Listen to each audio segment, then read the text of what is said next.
saw that. That's good.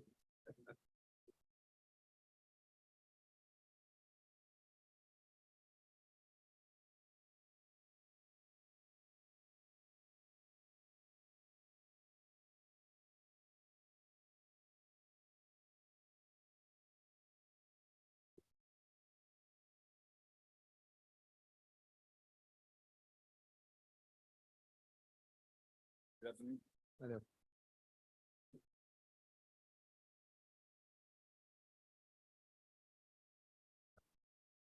Okay, we got it.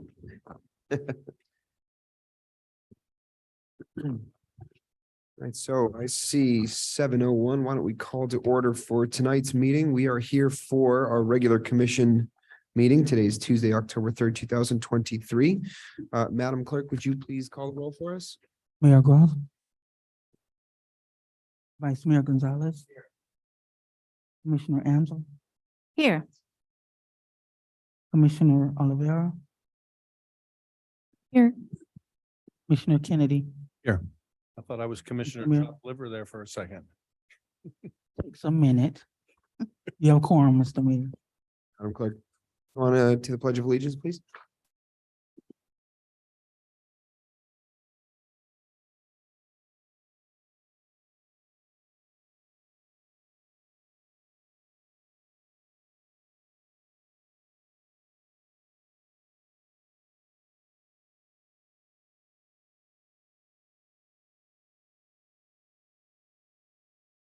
So let's move on to our additions, deletions, and withdrawals from the agenda. As I understand it, we will be removing item 13F. Is that correct, Mr. Manager? That is correct. So in addition to removing 13F, do we have any other additions, deletions, or withdrawals this evening? I was gonna ask if there is consent to maybe leaving the spot for open for discussion instead of erasing the STR conversation we were gonna have, just to put it under discussion. I think there is an opportunity for us to look into what's going on, have the attorney here present, answer some questions for us as a group, if we have the space for it, and of course, a forum. So it's a new item. It's a discussion item. I would just put it as a discussion item. Okay, in place of 13F, we're talking then discussion of short-term rentals? Yes. Good, okay. Are we able to add something like that to the agenda? Yeah, okay. So do we have consensus to, I guess, convert 13F to a discussion item on short? I was going to ask for the same thing. So yeah. Yes, yes, yeah. All right, so let's just change 13F to a discussion for short-term rentals, excuse me. I do see that we have a code here this evening, and as I understand it, they are here to talk about which item is it? Driveway ordinances, whichever number that is, and it's escaping me right now. There it is, 13E. So if the rest of the commission would be all right with it, I'd like to move it up so we can have them address it first. I have a question though, before we move into, so do we not have reports from the commission? And I know they're not stated, but are we, for some reason, not including them? So that would be, yeah, so that's part of 8A. Do it after Chris. I think it's 8B. 8B. Okay, so we'll do that. So, and Madam Clerk, for our report section, we have that as a standing item for the future ones. So we'll have that added and then have 13E moved up to the top of new business, if that works. We're good? I'm fine with it. I had those two things. I was going to ask the same thing. Hey, David. And then also I had an item that I added to this agenda that got missed somehow. It was just overlooked. It's not a big deal. So I'd like to add it to this agenda. They told me I could add it. But if we're going to add it, let's add it at the very end. So if we don't get to it, it'll roll over to next month. Which item? The village slogan. It was an item that I had submitted 2 weeks ago and it didn't get onto the agenda. It's not a big deal. So if we don't get to it tonight and roll it over to November, I'm totally cool with that. Then for, it would be, we could put that 13, yeah. 13H. Okay. Okay. I think that's it.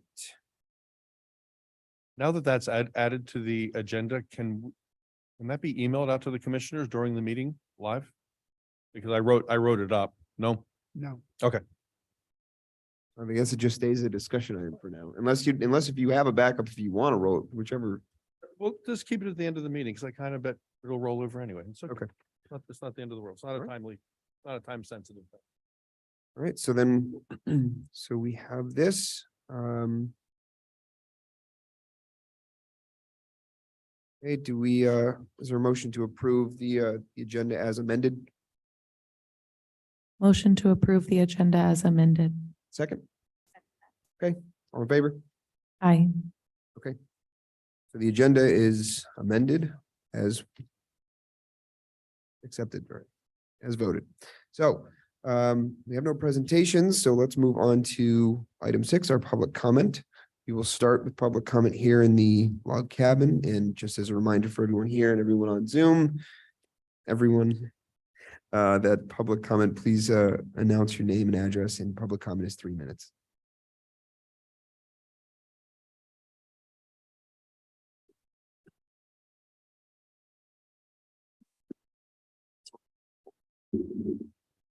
Janie Anderson, 11905 Northeast 11th Place. Agenda item 13A, as I mentioned last week, I do not think that is a good idea. I'm hoping you'll vote that down. Landscaping enforcement. Just think of the aesthetic difference if we had been enforcing that. Hang on. The damage to medians. I spoke in favor of keeping that bond in the first place, and I sure hope you'll put it back in. Now, granted, the key to all that is making sure we enforce it. But you figure that makes the village take a proactive rather than reactive stance. And it puts those of us homeowners on notice that we need to be vigilant with our contractors. It puts the responsibility there. And I certainly hope you'll put that back. Driveway enforcement. It's been 2 years, almost 2 years. Please, no more extensions. I mean, what happens with all these extensions is people kind of get used to it. And it's sort of like, hey, why bother? Because we'll either get an extension or goes on long enough, the village will forget altogether. It's just a critical aesthetic element. And it's kind of a smack in the face to people who did comply quickly. And there's a comment in the background memo that I kind of wondered about. It reads, the non-compliant residences have been that way for decades. This is a new requirement, but it's not really a new requirement. It's a tweaked requirement, but we've been requiring driveways for a while. And I sure hope we never reach the day where decades of non-compliance is an acceptable excuse for continuing on.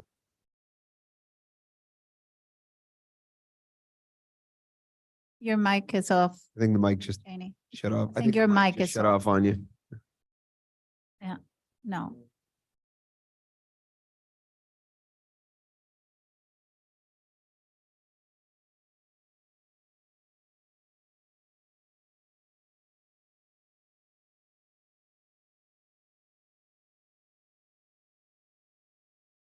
Oh, of course, perfect timing. As it usually happens.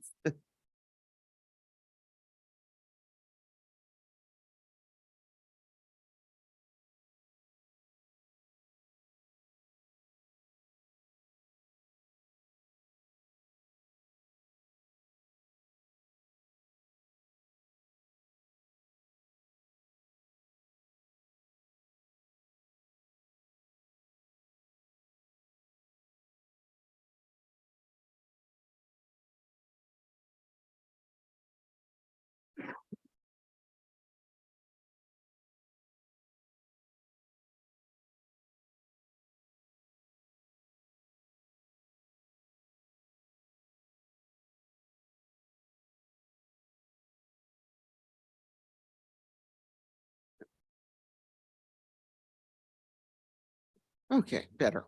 All right, on to 13F, which I know you guys are just using as a discussion item. Well, if you go back a couple of weeks, and I'm talking about going back to this month's September's code board meeting, it appears that a couple of loopholes have been found that are practically big enough to drive a McMansion through. So I'm really hoping you will reopen this. I understand your hands are tied. We all get that part, but any possible way to tighten this up, to refer to local ordinances, our local codes and ordinances if possible. This is becoming a real quality of life issue, and you could see that by reading the backup. And it's only going to exacerbate if we don't find every means possible to start reining it in.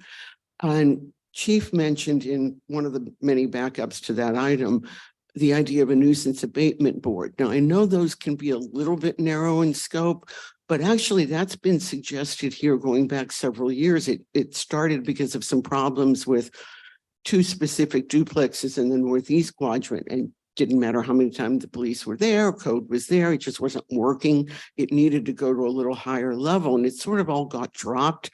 I hope now that we're kind of watching our quality of life rapidly take a hit, that you guys will also look into that and see if logistically and otherwise it's feasible for us.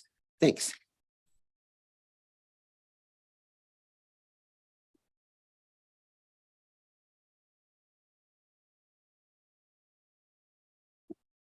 Good evening, David Raymond, 11520 Northeast 9th Avenue.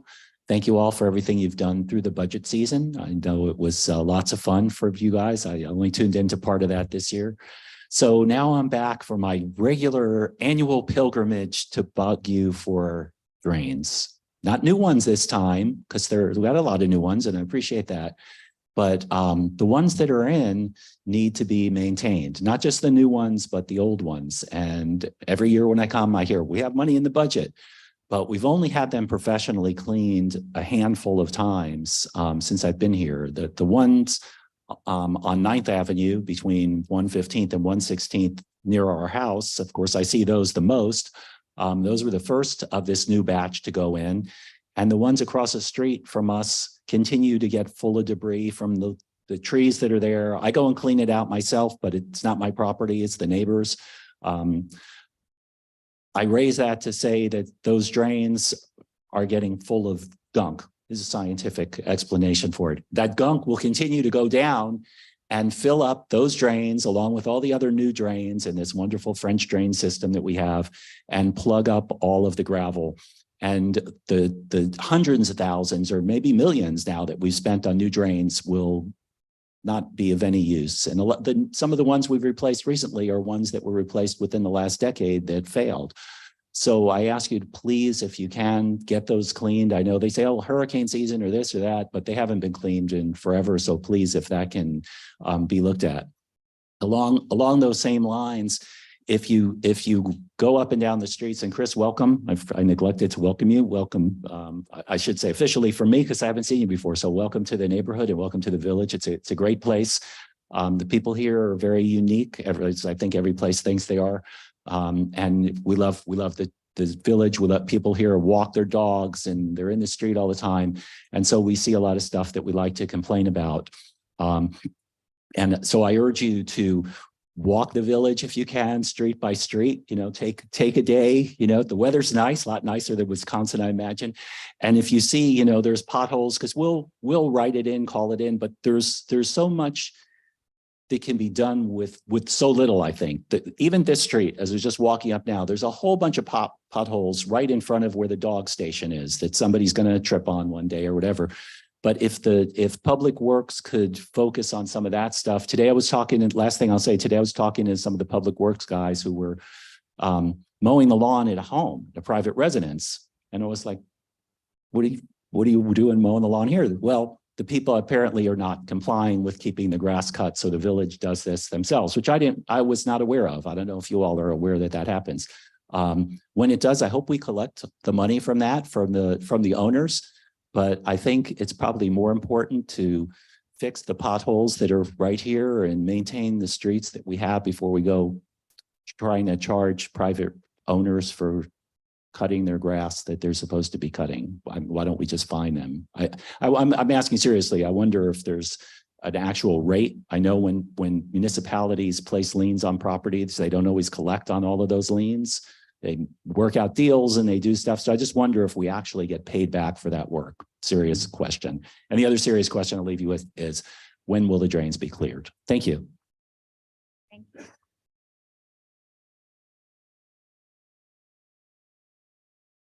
There's no other public comment here in the log cabin. We'll go ahead and go to Zoom. Nothing on Zoom.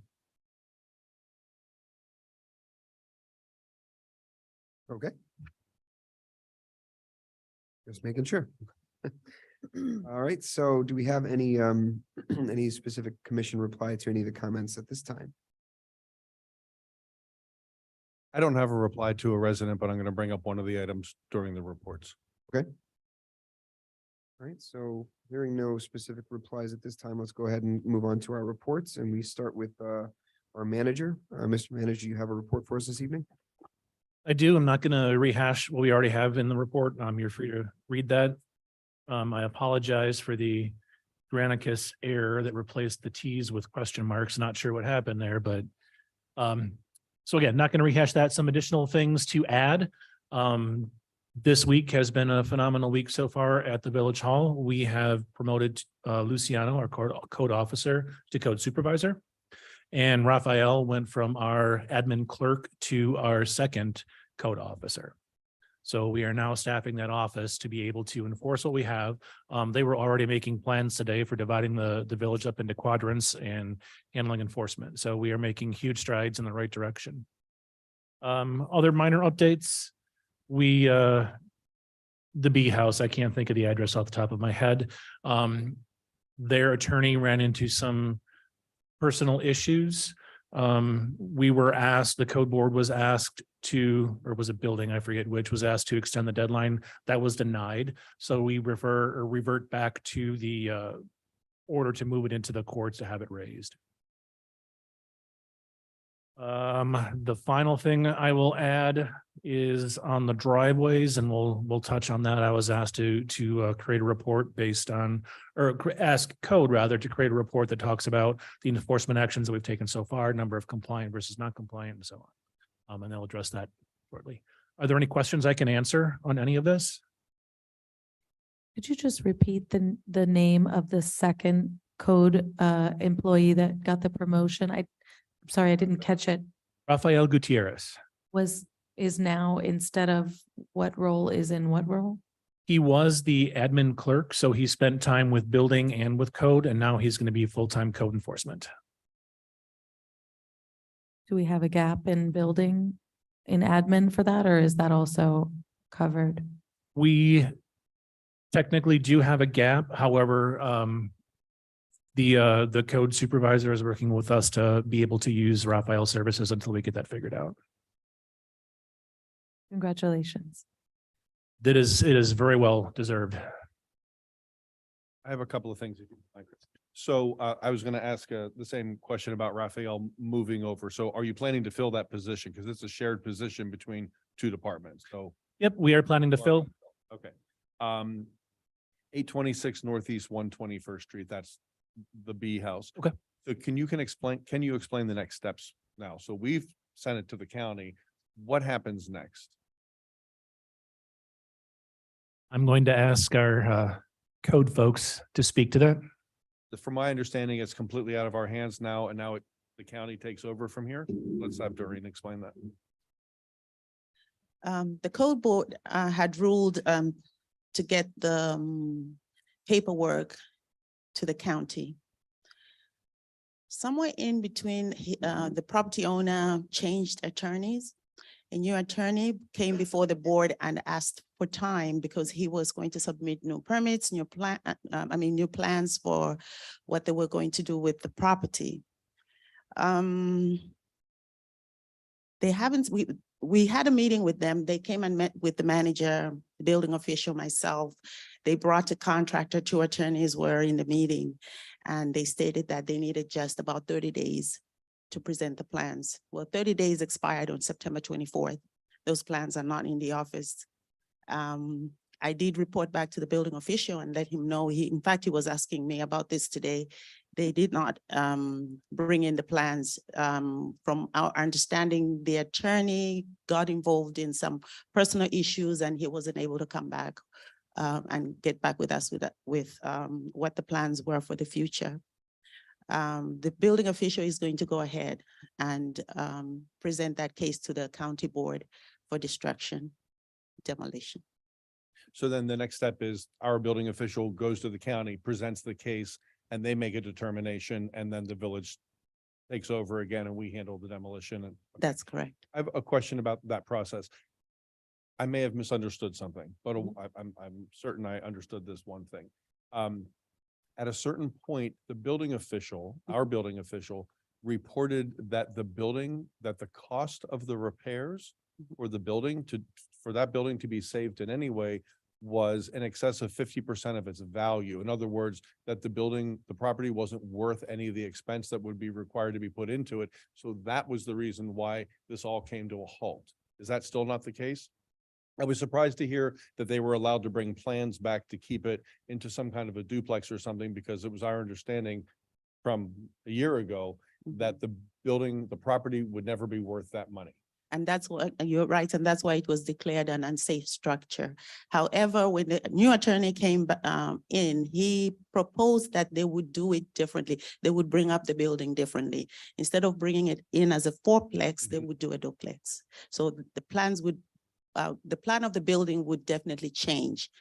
The code now, as it is, would not even allow them to build it back as a fourplex. So they were going to build it as a duplex, but they haven't brought in the plans.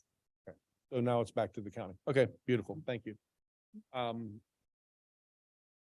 Anybody else have a question for her about that? Because I was going to ask Chris something else. Okay, thank you, Doreen. Chris, to David Raymond's request for the drain cleaning, what are the plans for cleaning the drains, especially the new ones that we've put in the past couple of years?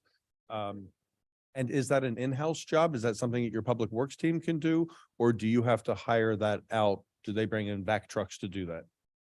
We have to hire out for it because we do need those, excuse me, those vac trucks. I have one quote in. I'm waiting on at least 2 others so that we can get that scheduled. The plan is to put all of our storm drains on a maintenance schedule. So depending on what the contractor recommends, whether that's once a year, twice a year, what have you, we have the funds in the budget and we can start that plan. All I'm waiting on is the additional estimates. Has the contractor who put those drains in explained to you how often they should be cleaned out? It depends entirely on the makeup of the local topography. So if there's more vegetation, if there's more dirt, if there's more construction nearby, it really is on a drain by drain basis. And that's why we need that contractor to give us that recommendation. So to David's request, that's underway. Okay, very good. Thank you. And what are your, not to put you on the spot here, but moving forward in reports, now that we've passed a budget and this is your first official budget because you were involved in the formation of this budget, what are your plans to be reporting that back to us on a regular basis? When can we expect to see that on the agenda? Will it be monthly, bi-monthly, quarterly, so we can look at budget to plan, actual to budget? We'll be getting unaudited financial statements on a monthly basis. Those will be included on the agenda in the manager's reports. So they'll be on there. We can discuss them every month with you to whatever, because I know they're unaudited and they get audited several months later after that. Correct. Okay. Are they audited on a monthly basis or on a quarterly basis? That I don't know. Whether I don't. Okay. Those are my questions for you. Thank you. Do we have any other questions for the manager's report at this time? No? Okay. So why don't we move on then to what is our amended 8B, which is our commission reports. Any one of the commissioners like to get us started with the commission reports?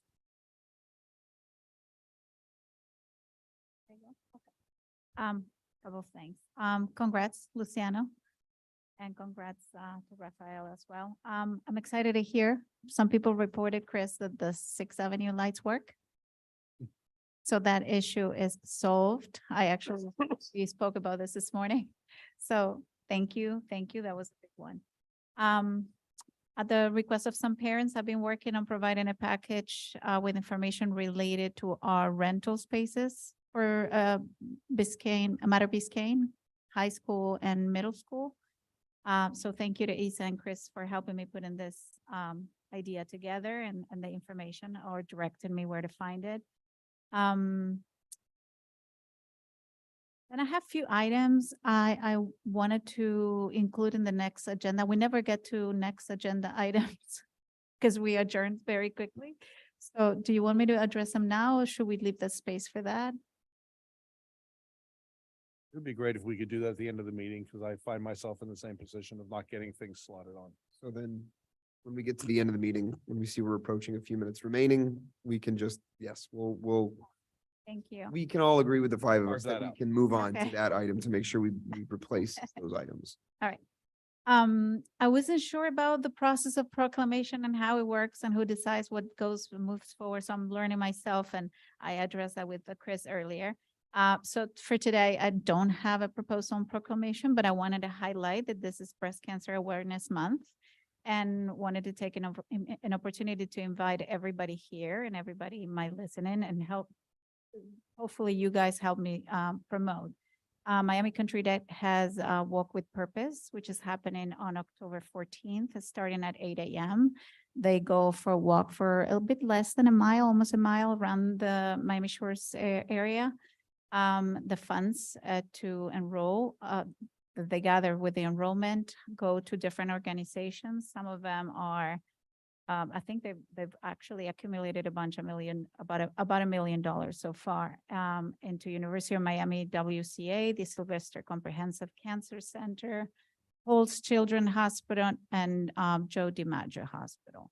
So if you have a chance to participate, I encourage you guys to sign up, and it's a great chance to meet friends, neighbors, kids. Some even bring their pets, but all these funds help. As a cancer survivor myself, I'm telling you, this matters. And then I think I leave the rest for the next item when we get there. Thank you. Hey, Commissioner. The commissioner reports? No? I do, yeah. Go ahead. I'll make them quick. I have a couple of things and I'll zip through them pretty quickly. First of all, Art, I owe you a thank you, because at the last commission meeting, I'm sorry, at the last budget meeting, you brought up TNR after we had had a discussion about it at the commission meeting prior. And I'm the one that challenged and said, you know, where were you all when it was time to put money up for that? And you came back at the last minute and got it stuck into the budget. So I wanted to thank you for that, because stepped up and you did something good that you thought would balance that. So I just want to say thank you for that. I didn't say thank you that night because it came up pretty quickly. So for those of you who look on Nextdoor, you're going to see that I started a poll on there. You might want to keep your eyes on. It's interesting. Biscayne Park used to have a reputation as a community, don't even think about speeding. And we had these signs. We still have one or two around, but it was a thing back in the village back in the day. When I lived in North Miami, it was very known that Biscayne Park was not a place you wanted to speed because they had these signs up. So and we've talked about it at the commission level in the past couple of years. I put a poll up on Nextdoor just to see what people thought about us renewing that as part of our traffic strategy. So you can see the results. I won't even tell you what they are. It's still early. Quite a few people jumped on and voted right away. There's a bunch of comments on there, but you can read it for yourself if you're so inclined. And when we have the traffic conversation, that is something that I'll be wanting us to talk about.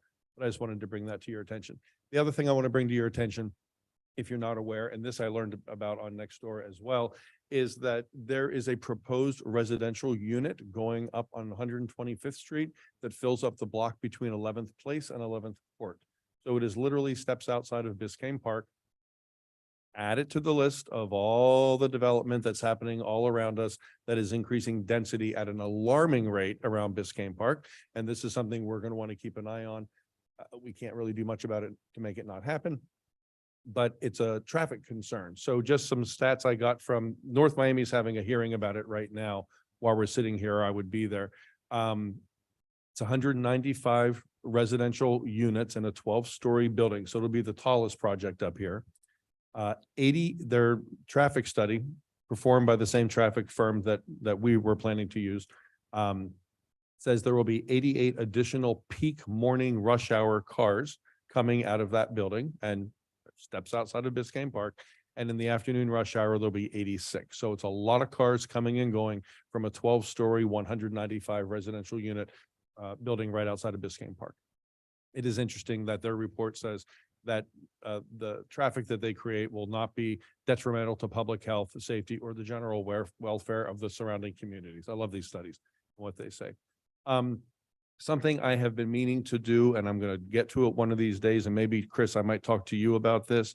I think it would be a very interesting thing for us to create a map of Biscayne Park within a certain radius around the village, let's say a mile, 2 miles, whatever we want to pick, and plot out all the development that is either underway or proposed, scheduled in the coming years, because all these things are popping up, just to really get a grip on, we know what we look like now, but to really get a grip on all these things that are springing up around us and how many units and how many cars, because every time one of these projects comes up and is proposed, they always have an accompanying traffic study, like the one you looked at, Jonathan, with the developer on the other side of the tracks. So it's just important data for us to keep an eye on as we discuss our traffic woes. And then here's something I'm hoping I can get some support from you guys on. Now that we have Chris in place, and we've done some heavy lifting. Before Chris started, we got our strategic plan done, and we now can look in there and see, more of what the community wants us to work on. We have a budget done for fiscal 24. The fiscal year started literally yesterday, 2 days ago. And in that budget, Chris set aside a capital projects budget. So we now have, to our benefit, to all of our benefit, we have a strategic plan that I don't want to collect dust on a shelf. And Chris now has a budget that he needs to run with for the next year that includes some big projects that we funded specifically by name. I want to make sure that we're now getting ourselves organized as a commission to get our job done, because we just shoved a whole bunch of work onto staff, and it'll make its way through boards and through our attorneys and some other people that we hire to do things. And now we sit and wait for some of these things to come back to us. They don't all come back to us. Some of them do, but this commission has a job to do as well. And I think we would benefit now at the beginning of this fiscal year to sit down and have a conversation and to strategize among us, whether that would be a workshop setting or a meeting setting, but figure out all the things that are on our plate and other things that each of us has in mind, so we could look at it on a list and figure out what the next year is going to look like for us, because we have a full year left, this commission, before the next election. I want us to be organized. I want us to work with purpose. I want us to work from that strategic plan. I don't want us to overburden staff with things as they come up, because if we don't make a plan and agree to how we're going to prioritize these things, Art's going to put something on the agenda, Vero's going to put something on the agenda, I'm going to put a couple things on the agenda, and all of a sudden we're forced to deal with things on the fly because someone brought them up, right? I would much rather have all of our ideas down, along with a list of the pending projects that aren't done. Art, you and I have things that came over from our last commission that we never got done, that are kind of a third of the way done, 20% done, 50% done.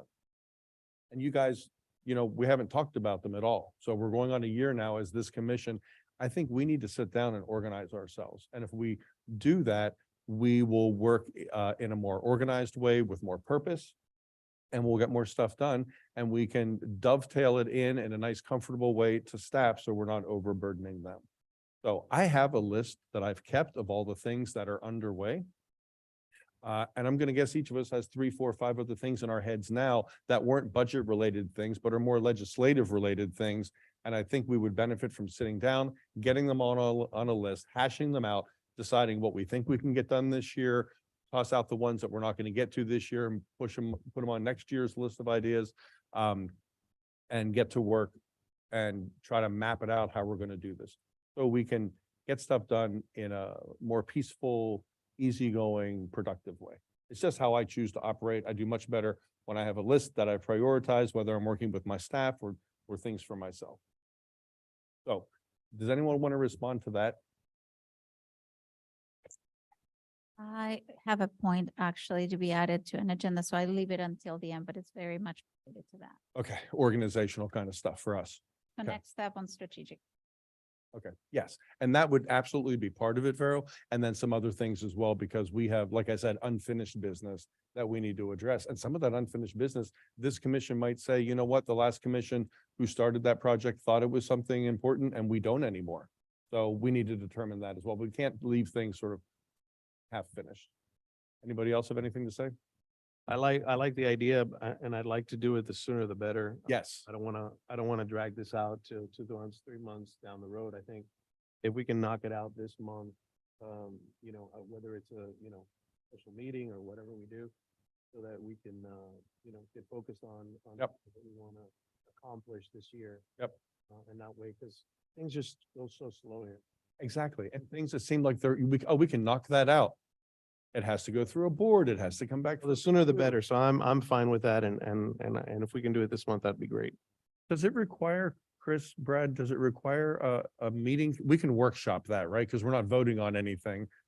Or if we wanted to prioritize and add things, decide, make decisions about what to work on, would that have to be in a meeting setting? You're setting policy. It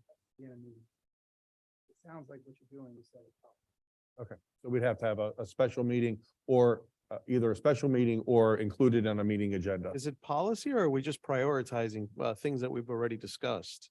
Well, it sounds like you're bringing up new items. Oh, okay, well.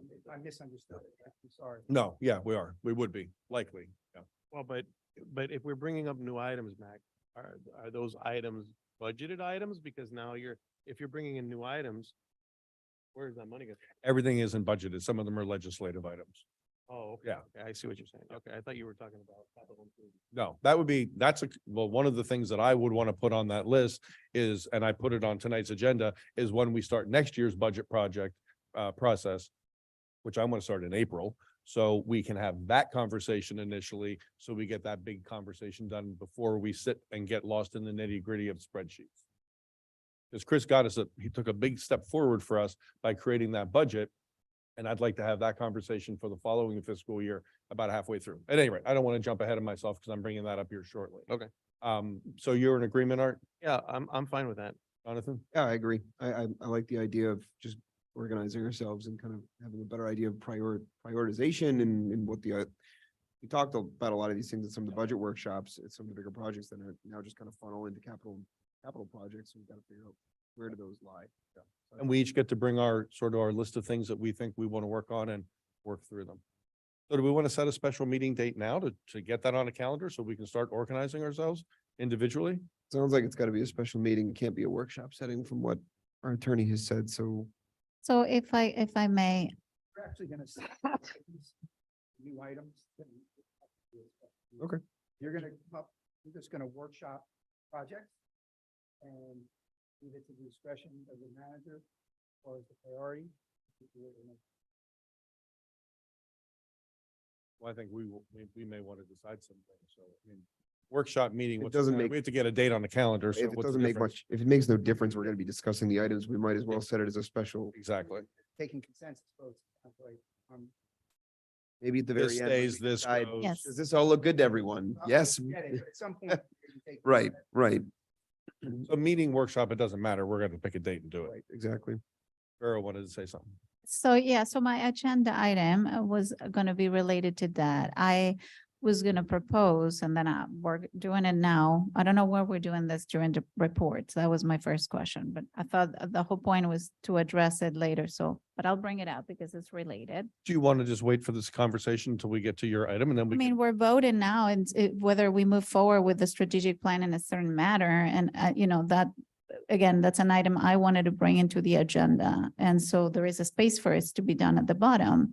I'm happy to talk about it now and retouch base on that, because otherwise it feels total disconnected at this stage. But again, I don't know why it's being brought up at this stage. I understand you have a point on this, but that's a discussion item if we want to put it as a discussion item. Well, we can set a Um, date when you're ready to do it after you speak. too. Sure, Up to let's you. do that. Okay. Thank you. That's fine. Yes, That's good. I'm good with that. Works. Fine. Thanks. Okay. Well, then we will get to your item and then we'll talk about a date for it. Awesome. Thanks. Okay, Commissioner Kennedy, were any, anything further for your report for this evening? Nope, that's it. Okay. I have one update. I don't remember if I had provided this information, but I spoke to the county about the certified local government status that I had brought up a few weeks back. Meaning that we might be able to kind of ride the coattails, so to speak, of the county's certified local government status to pursue some of the matchless grants that are awarded through that program. And that's, after my conversation with the county, that's really not the case. We can't apply for anything through them.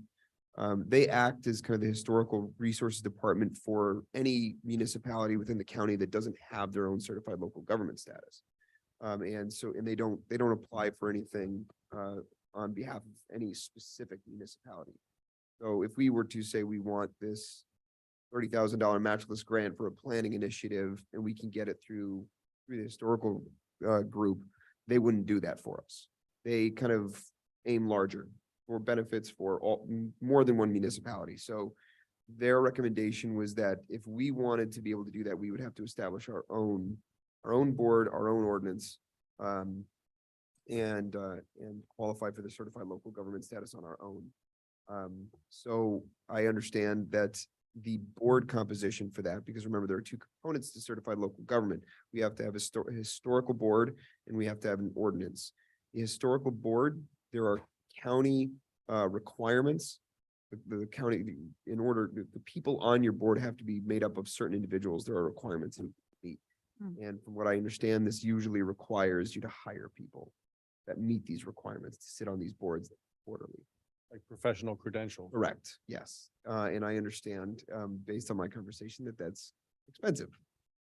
So I told the county, the individual at the county that I was working with, that we would talk a little bit more about what it costs and what it would look like to put that board together.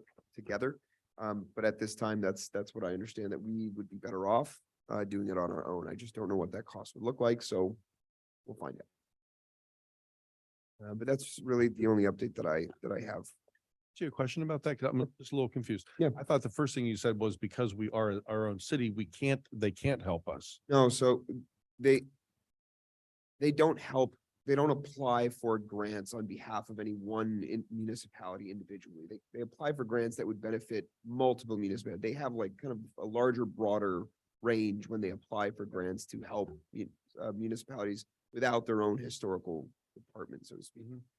So if we wanted something, I couldn't go to the county and say, can you apply for this for us or for our benefit? They don't apply for those kind of more very narrow, specific type of grants. So then what would the board do that we would form? The board that we would form would be able to do that, would be able to apply for grants that would be specific to Biscayne Park, to our village. So it's a broader sense versus a more directed, narrow sense. One just is unfortunately more expensive. Meanwhile, maybe Coconut Grove or Coral Gables or some of these other municipalities have a similar need just like we do.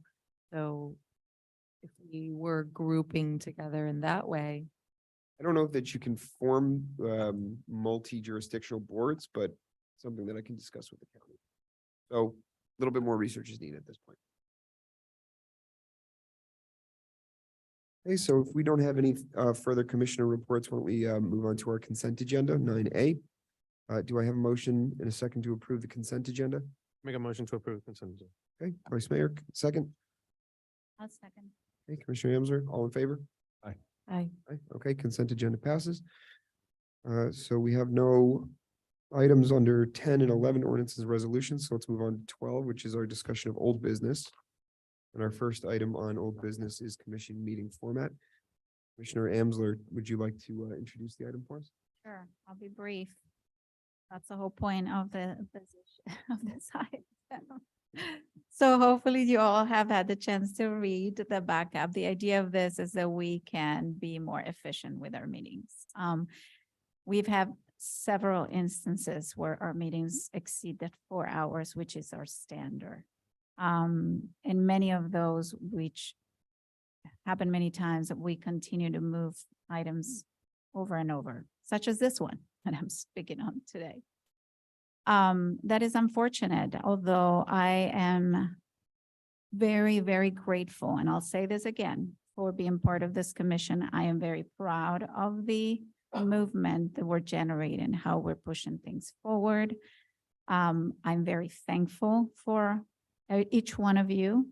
I am asking that we kind of bring up the conversation at some point we had in December, a month after this commission started.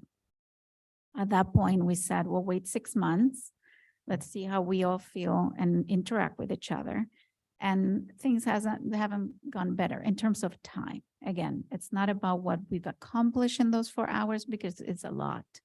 But in terms of time, we continue to push items. What this means is many times we have people come to speak on an item, they wait 4 hours and they don't get to, and they leave. That is an impact on engagement, and I would like to see it changed. So we did discuss a couple of ideas. One was the workshops, kind of imitating other formats that, in this case, Aventura was doing. I don't know if any of you had the chance to look into that and how that works. But they have currently a format where they have an open discussion where they grab everything for discussion, and they meet for about an hour and a half, and they knock everything out. And then they have commission meeting with it's recorded, it's open for public. Everything's open for public at the end of the day because of sunshine law, but comments are only reserved for once a month during commission time. And they just move forward with voting based on what they discussed. So the commission meeting could take 20 minutes. Then it's a space for our community to engage with us. Then it becomes more about listening, about responding, and about addressing their concerns to what we're going to vote that night. It's a format I wanted to bring for discussion, and I know Commissioner Kennedy, you had other formats you wanted to discuss as well. And again, the idea is how do we shrink this? The other part of it is we do have in our charter a certain way of how we're going to handle meetings, and I'm hoping we are a bit more strict to that. Case I was given in the conversation now that was happening, discussion during the reports. I think if we were to kind of tighten up a bit the protocols, we could also ourselves already save some time. So that's my intro. Thank you, Commissioner. So this is just a discussion item, so we discussion. can just open this up to comments and Welcome to hear from all you. So how do you want to, do you want to just go through your recommendations one by one? Yeah. We can just discuss those and see if there's consensus and then move along there, or Yeah. how do you want to? So at this point, because it's just an open for discussion item, I wanted to bring up, yes, the format I originally suggested, which was considering the workshop. That is additional time on staff. That is additional time on us. We just finished a very heavy loaded month, 2 months of meetings because of budget. So I understand what that would look like. And again, it's proposing another environment for us to sit on around the table because that's how they do it. It's not in the dayouts. It allows for a different sort of a conversation and a setting. And I think if it's worked and we haven't found something that's worked so far, it's something that we can explore. And I understand again what that means in terms of time. The other is to set time. I mean, we do have, I believe, Brad, please correct me if I'm wrong, because I can't open. I had sent Chris with this item. There was an attachment to our charter and what it specifies for protocol on the meetings that was not attached. Here, it's the. It is there? An agenda procedures. So maybe I can open it. Talking about the limitation on debate. Yeah, There's a, if I may. Ms. yes, please, because that was the other point. There is a provision in your procedural rules, Yes, and I'll just read it out loud. So it's a limitation on debate. It says upon motion duly adopted by a majority of the commission, debate on any one subject for the commission may be limited to 5 minutes per member. The expiration of which the pending question would be moved. So an item would come up, somebody would, one of the commissioners from the dais would make a motion, seconded to limit debate under this provision. A majority that agrees to limit the debate, and you would each have 5 minutes to express your opinions or concerns on the matter. And after everybody's had their 5 minutes of of discussion. addressing Mhm. discussion, it would be called, the mayor would call it to a vote. So that would have to be voted on every time that In the procedure, it would be, it has to be done per subject. First subject, okay. And if I may, just on the work, something for you all to consider. That very well, if there's additional workshops that are going to require legal counsel to be present, that might create an added. Yeah. We had the same issue when we were discussing the strategic plan, actually, and we opted out of having legal advice present, and Valerie made herself available at this stage. So it's the same setting that happens with in Aventura. Fair with it. Yeah. So I want to thank you for reading, Brad, that part specific. That's already in our charter, and I am a big fan of that as well, because we've had, we have the community has 3 minutes to address their concerns, and we can take an hour on discussion items. And I think if we were more, again, pro protocol that we currently have and stick a little bit by the rules, and I love this flow that we generate because it's very productive, but we got to keep it tight. So if we were to vote on the items for 5 minutes, that's also an improvement on my end. I'm happy with that as well. But we have that ability now. Yes, correct. And so I think, Exercise it. yes, and that's the part that, and Mayor, not to step on your toes, many times I do not bring it up and I want to. So that's why I want to bring it openly today. If that is something you all feel comfortable, I don't love the idea of putting an end to your items because it very much benefits all of us and our conversation. So in all honesty, it's something we haven't activated. If workshop was not to be a consideration, maybe, moving forward and addressing time in that way Oh. would be. Can I just address the previous, before we talk about workshops, the 5 minute situation? You know how I feel about these Yeah. meetings and I'm all good with shorten it as much as possible. Having said that, you guys should have been here to the last commission if you guys think this is taking a long time. Anywho, here's the problem that I have with that. The problem that I have with that, Veronica, is that to me, it seems like it's going to limit debate. Mhm. You give me 5 minutes. I never talk 5 minutes. You all know that, right? 2, 3 minutes and I'm done, right? But when there is a retort, somebody else says something. Now, I'm not going to be able to speak again, right? Am I going to be, because I think that by doing that, we're going to limit our capability and ability to debate one another. Mac is going to say something that I may agree with or I may disagree with. Now, I already spoke my 5 minutes. I'm not going to be able to come back at Mac and say, hey, Mac, I don't agree with you. That's my only concern. Or ask a question. Mhm. So other than that, I love the idea. Trust me when I tell you, I love the idea of limiting it, living this to 5 minutes. But I think that it'll stifle debate, and that's a problem for me. Mhm. That's the only thing. That's the only issue I have with that particular issue. Yeah. Can I tag something onto that at the risk of like going out of order? I'm gonna do exactly what you're trying to stop us from doing, because I have things I want to discuss. I want to agree with Art and add one other thing. That the three of you may not understand, and I'm not trying to play the seniority card here at all. I'm just saying you weren't involved in the village when there was some weird blank going down. This rule would enable commissioners to pull that card out and shut someone up who has something to say that they don't want to hear. So this is how elected officials would work against each other to stifle debate. So not only could it just naturally cause to happen what Art is saying, I agree, but it could also be used in a nefarious way. And we've seen this happen where it wasn't a friendly group up here working. So I'm thinking about, how things can be used badly when someone wants to. So I have that to add to what Art said. And can I ask on that? So that's a valid point.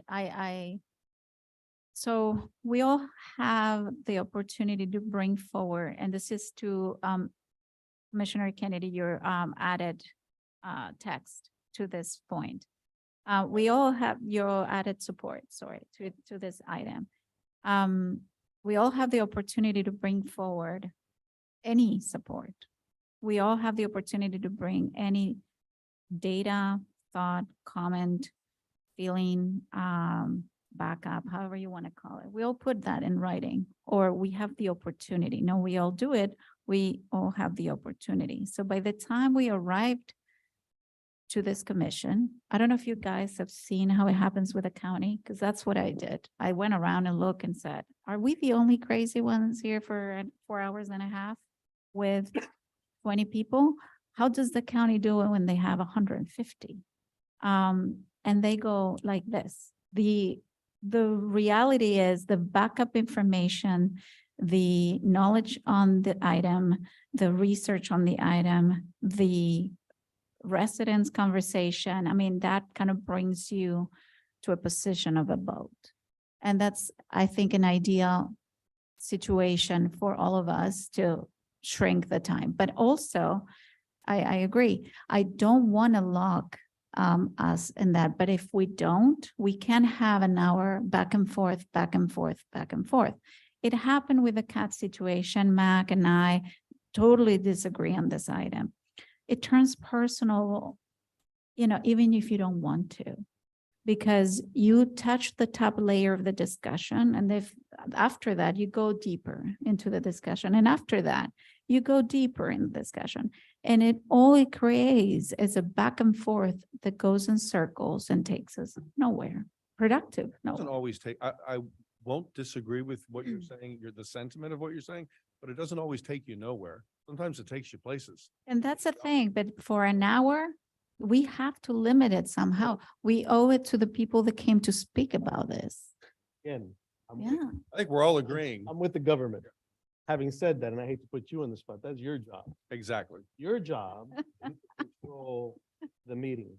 And the reality is that, listen, is compared to the previous mayor, who's done a great job. But you need to stop when you see things going, getting a little bit out of hand, you need to stop it. There's a gavel back there, you can use that, you can throw stuff away. But I think that's where the mayor's position is to control the meeting and run the meeting. So that's just. I'm sure you have something to say.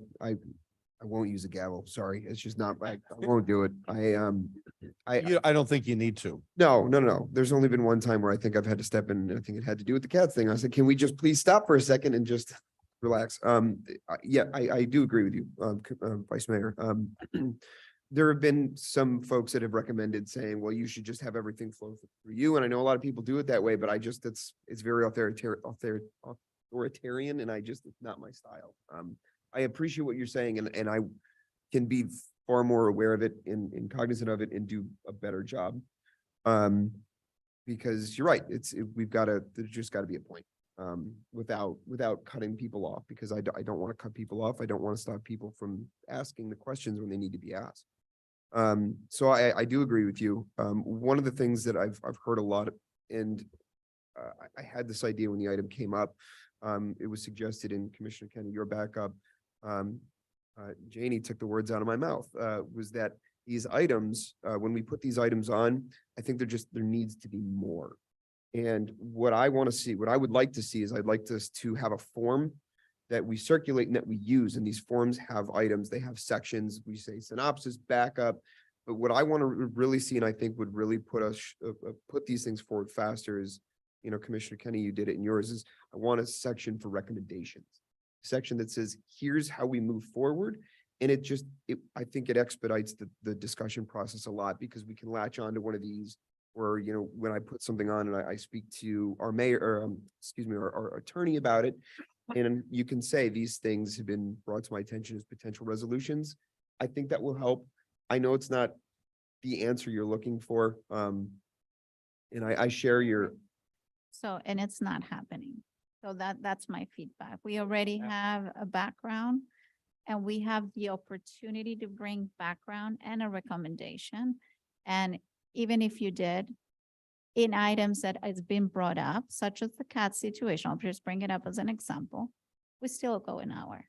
So I think it's a mix of things. It's the mix of including the proper documentation and backup for for every one of us to see it prior to the meeting, combined with there has to be some sort of a lock in time. So I think that's a question too that I wanted to ask the attorney. Because in your first comment here, where you talk about written notes prior to meeting and having commissioners submit that, I think that Ed had a problem with that, if I'm not mistaken, as far as Sunshine is concerned. So that is something that I think that y'all need to talk, Address that. okay, please. As an attorney, I agree with it. Ed and I have discussed this. We don't like that process. I think it's commissioners somewhat of a peril. And where the peril is say, Vice Mayor, you have placed on the agenda your thoughts on an item that's subject to public hearing. And now that gets posted and Commissioner Ansler sees it. And now when she posts her concerns, her thoughts, whatever they might be, responds to yours. Mhm. If she does that, that's a sunshine law. Even though it's published on, published with the agenda, it's still her commissioner posting Yep. a response to what your initial thoughts were and your initial concern. That's from a legal perspective, it concerns us because it puts you in peril. Well, and I understand that. So if you're planning on, if it's the will of the commission to have that process, I think you have to have some very set guidelines. And I'm not recommending that you do it. My legal opinion, but for the reasons I've already stated. But if you're going to do it, you have to have some very set guidelines and set up, for lack of better terms, a Chinese wall in the sense that Well, you're gonna have to review pretty much every comment to make sure, because we're not lawyer, so for you, to do that. No, it's just that we just can't reply to each other. right, but in a sentence, without even wanting to, you may be replying without even consciously But think knowing. about this. Yeah. I had this conversation with Brad before the meeting because it's one of my suggestions is that we roll out a system to do this. And there is a nice clean way to do it that protects us. But before I say what it is, let's be clear that any day, any one of us could step into sunshine issues outside of these meetings anyway. And it's on us if we do. So we need to follow the rules and not do that. But let's say the agenda's out and we set a deadline, a date and a time that anything that we wanted to provide as supporting documents had to be to Pamela. So the agenda comes out and we have until 5 o'clock the next day. It comes out on, let's say the agenda came out on a Wednesday and we always had until 5 o'clock on Thursday to submit whatever we wanted. It got to Pamela and then, but she didn't put any of it up until the deadline hit. Deadline closed, put the supporting document up on as backup, and now none of us can submit anything. So we can't step into it. We can't step on each other. Because if it's Vero and Veronica put comments up about the McMansion ordinance, and I didn't get mine in by the deadline, I can't put anything up there. I have to wait to the meeting and come and do mine. But it does protect us that way. I talked to Brad about this. He doesn't like it, but he said, yes, there's logic to that, But- not to put words in his mouth. So aren't we already doing that? I did it here because Valerie has told me I can do that. So you guys have seen me do this how many times since you've been commissioners? I do it frequently because I get my thoughts in order out of my head. I put them down, bam. So that's them on how the I backup. thought. I mean, I think There's no no, response. there's no responses. responses. No response. No. Exactly. You guys don't, That's where the issue is. the response is the problem, not me putting it on there. You put something on the agenda and I did tonight. Long, and I start putting my points on your point, Mhm. then there's a there's a slippery slope there that you can. You just can't, you can't respond to me until you come to the meeting. What I'm saying is that, let's say the agenda came out on I Wednesday. can read your response because it's already on the, it's gonna be on the. You're allowed to, you're just not allowed to reply to me. You're allowed to read my notes. Something here. No, I think You're we're allowed to see talking, my notes. think- You're not allowed to reply to them. Commissioner Kennedy's not incorrect. So what is a sunshine law violation is for the two commissioners to have a conversation on an item without public notice. Present, hear it. So if, for instance, the process that the commissioners bring forth, where there is you would submit your thoughts to the clerk. The clerk holds them, does not share them with anybody. Nope. Until the agenda is published, whatever those deadlines are, so they work Workout deadlines. with your staff, Yeah. so that the agenda, because you can't have the agenda post and posting more stuff. It doesn't work well.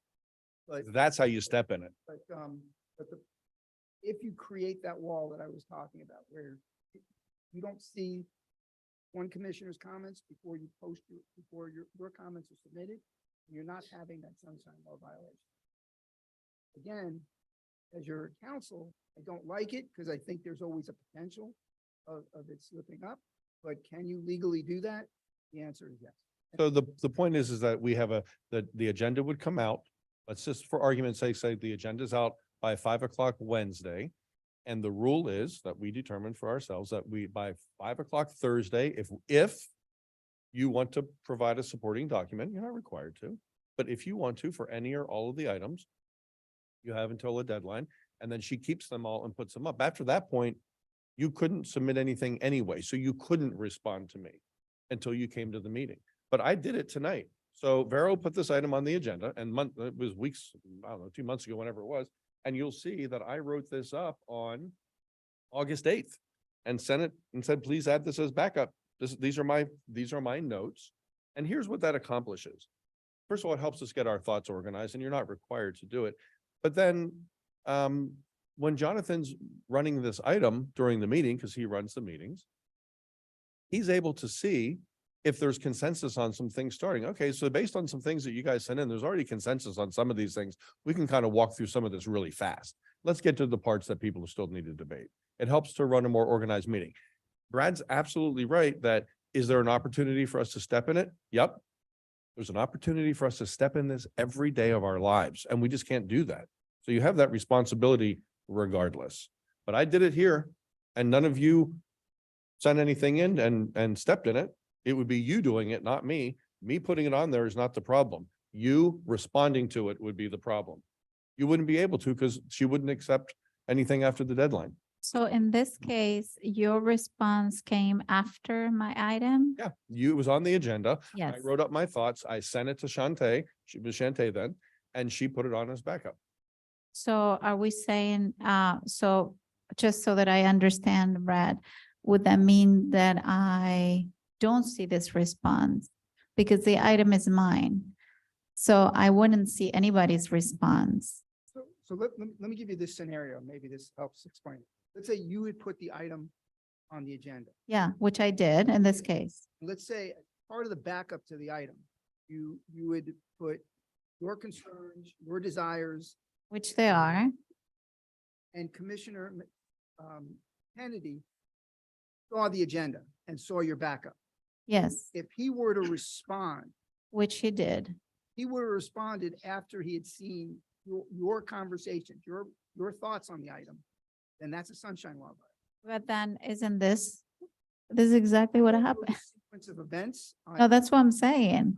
If you would, and I don't know exactly what was posted first and what was where, but it's not the item itself. It's your communication. So you saying I want X on the agenda with no other comment, no other concern, or posted? and So- then each, Hold on, Brad, because then I'm getting more confused.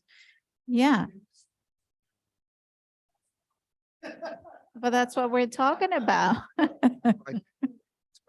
look, I am not in favor of this. I'm telling you. So, but because I think this is the kind of problem that you can run into.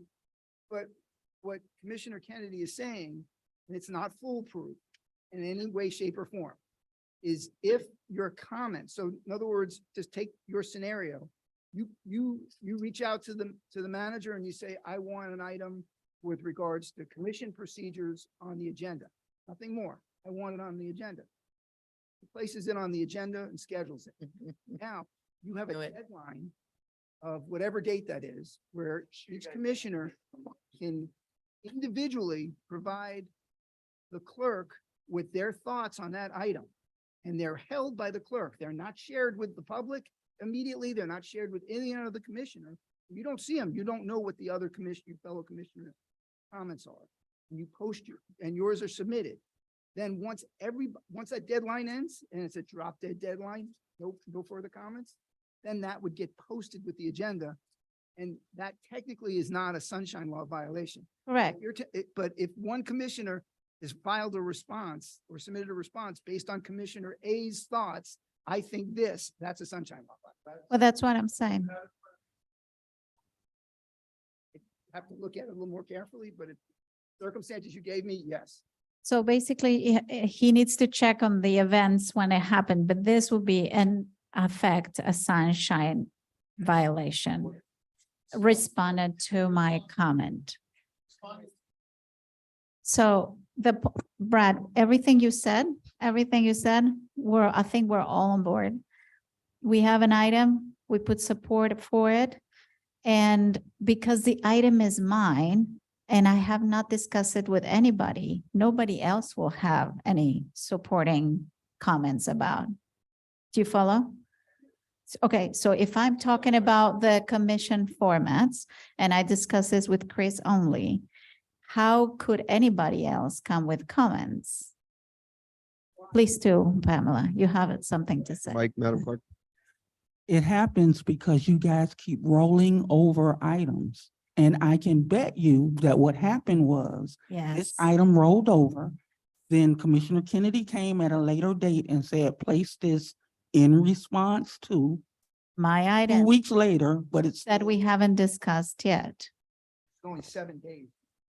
That's the thing. So an item I posted got delayed to the following meeting, but because the agenda was already public, Commissioner now saw that, responded to that with his comments. Making my point. So I'm not, you're asking me legally, and again, I'm gonna preface it, I don't like it because I think it's subject to something like this happening. But is it possible to do? The answer is yes. But there's pitfalls to it.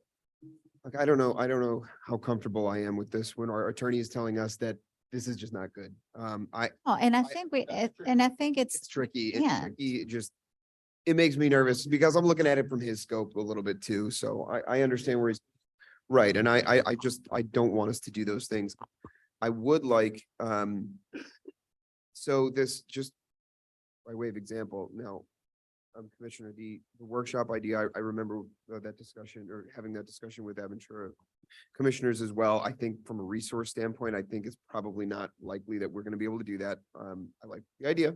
I It just agree. doesn't sound like it's going to work. And it hasn't, in a way, I don't know that would prevent us to have 4 more hours on discussion items. Yeah, you have it somewhere else, pretty much. And it's going to be the detriment of the other individuals that have to be here with us.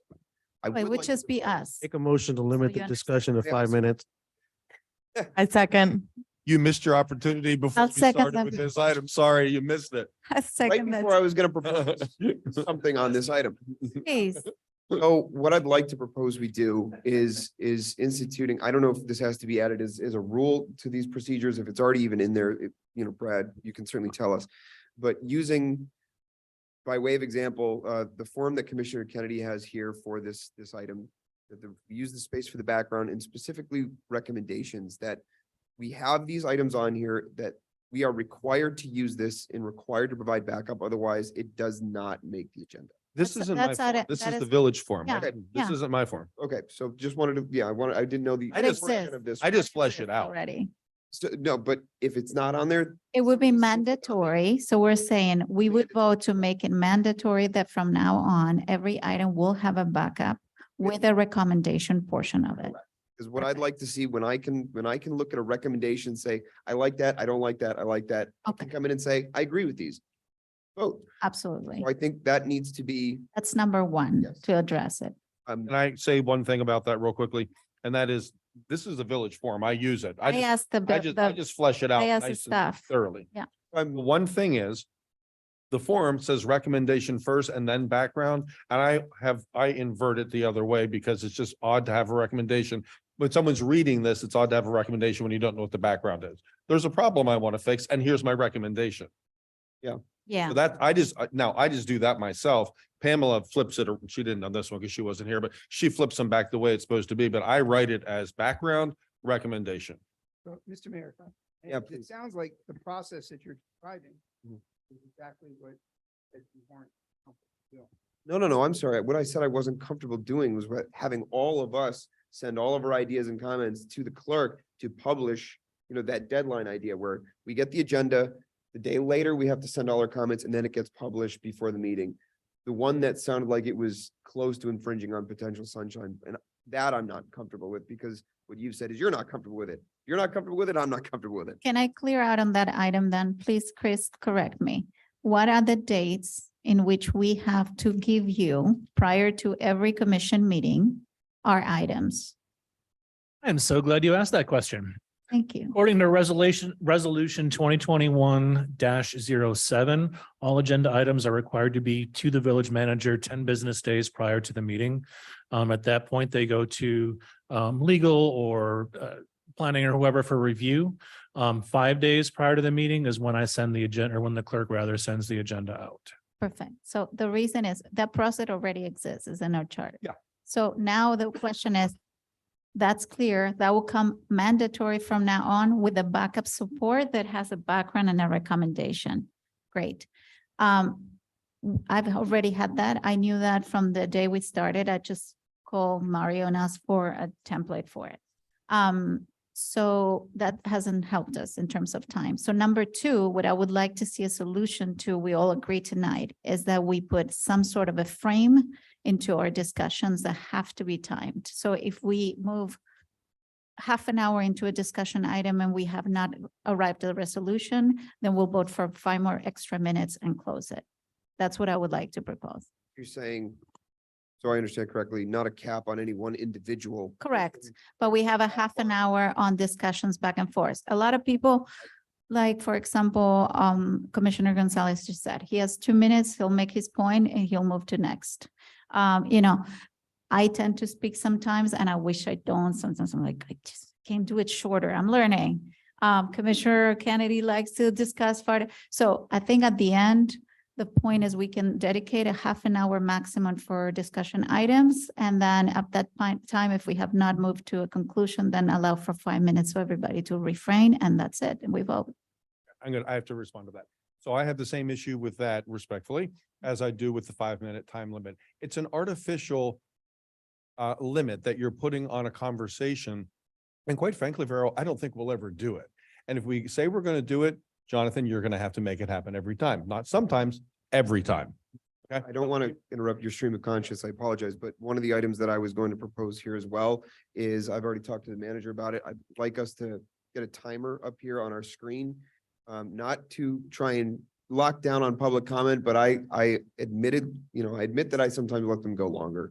And if we have our timer, I think it's easier to enforce. I think that moves things along quicker. If it's visible in front of us, certainly. Yeah. I think we can all be mindful of being more concise, but here's what I'm going to say, and accept this in the spirit of me trying to get better work done up here. Or better. More and better work done up here, not more better. And this is not a commentary on any of you, but I was a commissioner before you guys showed up. Some people show up more prepared than others. Some people do their homework. Some people come with backup materials and ready to have a big fleshed out conversation. Other people don't. And then they don't want other people to talk so much. Like, well, I did my homework and I have some expertise here, or it's my item. And for what it's worth, some of us read more thoroughly the information that's put on the agenda. I read every single sentence of every single document. Now, I don't have numbers I can put in front of you, but I can tell you there have been many times that had I been limited in how much I can talk, I wouldn't have gotten through the problems the mistakes in contracts, the things that were missed in meeting minutes, the points that weren't carried over from meeting to meeting properly. I'm exceptionally detail oriented. That's why during the budget process, I'm like, hold on, last time that's what we said this. Arrow had something, it's not on there this time. Where is it? So for me, and I'm sorry, because this is. May when it interrupt? goes- I'm kidding. That was a joke. See, I can, I can be No, funny at the it's same just- time as I can make my point. But It's just, we're again going into a circle. I would like to propose and I would like to circle, put it. Carol, I was making a point. That's not going into a circle. I've been sitting here trying to. Mr. Mayor, Go along. if I could chime in, so I may be straying out of my lane. I've been doing this for 10 years. I think at this point, really the only resolution, or the only solution that we would have is bringing in, well, we call them marriage counselors, but a consultant to come in and work with the commission on what that procedure could look like based on the individual commission's makeup. That might be a suggestion that we could look into here. Having a third party have this discussion with us would perhaps facilitate more easier, better solutions for moving these meetings along. Or what I would say that if consultants were coming into it, I think we got to know price. I mean, there's got to be a cost associated with that before we'd even consider it. We would have to know price. Sorry, Madam Clerk, you wanted to say something? At this, I was just gonna say that this problem is not unique to you all. But one of the ways that I have seen it resolved a little bit is using parliamentary procedure, Robert's rules. And Robert's rules says that in debate, legislative debate, you get 2 bites at the apple. And then after the 2 bites, you call the question. Now, it doesn't happen all the time, but in one of my previous commissions, it helped. Because you had to come in knowing that you're only gonna get 2 times to go around. Yeah. Make your point, because in your agreeing with you, you should do your homework before you come to the meeting on the item and pretty much know, the ins and outs of it, the background, the foundation. And the only thing you're listening to at the point of the meeting is that one little thing that makes you say yay or nay. The only thing to that is that we're still not confined by any time and we could be making 2. Well, you as a commission need to set what those 2 bites of the apple is. ability Yeah, so we can go on and on. So I would like to propose and to a vote that we limit for half an hour discussion items. I think, again, it's not limited by commissioner. I might not have more, to bring to the table beyond 2 minutes one day. And there will be a discussion that will go forward maybe with whoever is in, a position to that point of view. But I would like to suggest that and that we vote towards limit a topic to 30 minutes. for discussion items. But Vero, if we decide that right now, then Jonathan's gonna have to enforce that. What do you say what do you propose we do when something big is in front of us and the 30-minute bell goes off and we're in the middle of a really good conversation about That's a motion. substantive, We can ask to extend. okay, then you really don't have a rule. Why? Because, well, you don't, because then all it That I takes is do feel someone to like say, part of being prepared, I'm sorry, I didn't. I do feel that part of being prepared is because I'm a reader, much like Commissioner Kennedy. And, from those readings, I can get a few things that I may have a question on that I may need to discuss here, and then it's done. I really don't feel that I need 15, 20 minutes to say my synopsis of my understanding of what I read or to ask for further understanding from another commissioner. So I'm in the interest of improvement on time and efficiency and our communication with one another, although I feel like we're doing great in communicating with one another. We just can always kind of get things a little more concise. And to Amsler's point, we have been, going through this since December. We did say we would revisit it. We have pushed items again and again, which tells us that we could get better, right, in our efficiency. So I do think that it's this is another one of those things. Can we try this 30 minutes limit to a discussion item for the next 6 months and see if it helps us all to come that much more prepared, that much more concise in our things that we need to bring up. And then if we need to extend, then the mayor says, you got 5 more minutes on this, and then we have to move on. So, Say something, because I really haven't had a chance to say any of the things that I prepared to say. I've been responding to some other things. So I think we all agree that we'd like the meetings to be more efficient. So we're all starting in the same place. I put down some things that I think are specific things we could do that could get other crap, shouldn't say that, stuff out of our way, the perfunctory stuff, move it out of the way so we can get to work and we can do the heavy lifting at a meeting. So these are the things that I suggested that would help us do that. Put all the reports on consent. And any one of us can pull a report off consent if we want to discuss anything on it.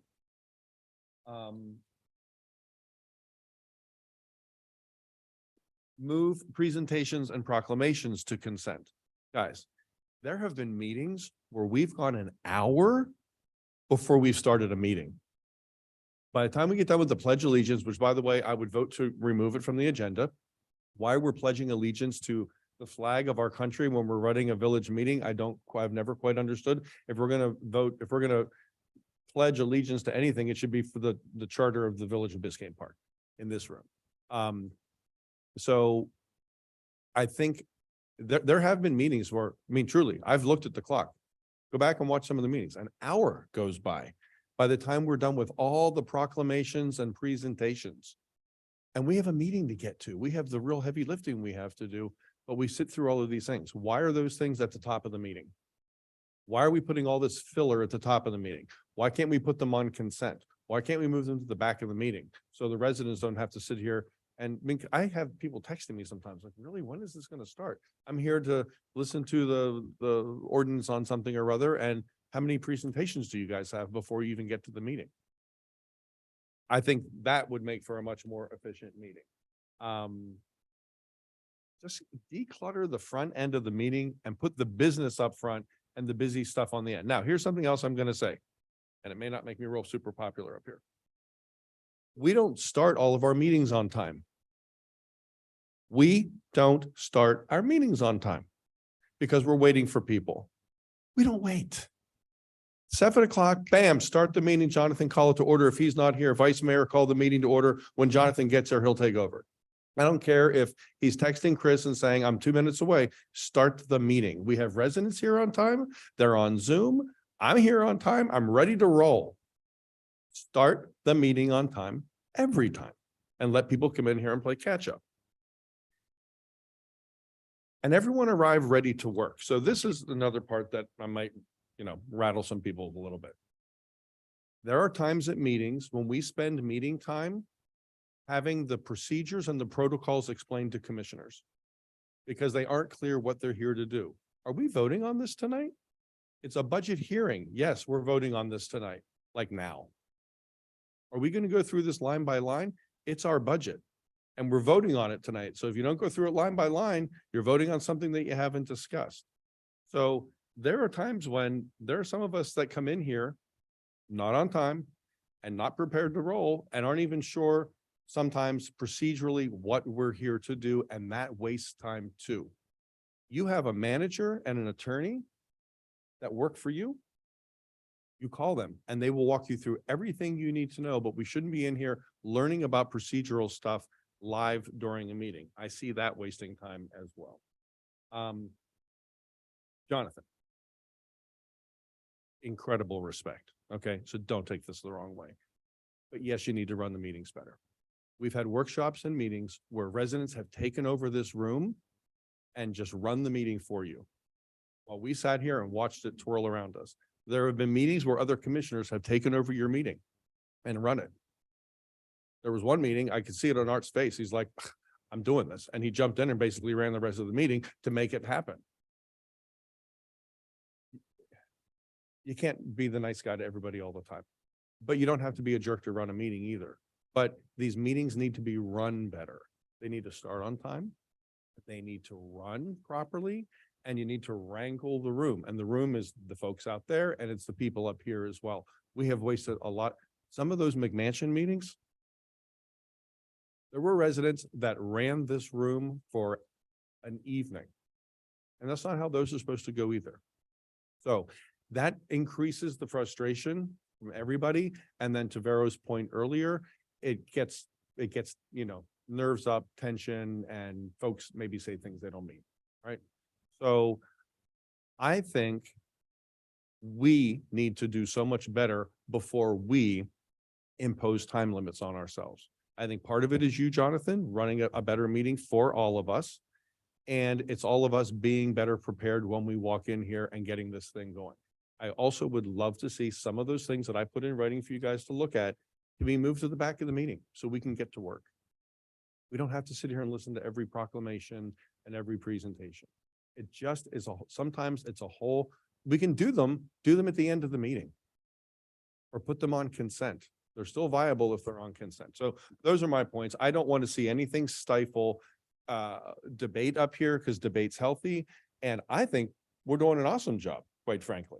Compared to, this is my third commission. Compared to the first two, this is light years better. And we're getting stuff done. And Jonathan, you're doing the best job of any mayor that I've worked with. So there's that too.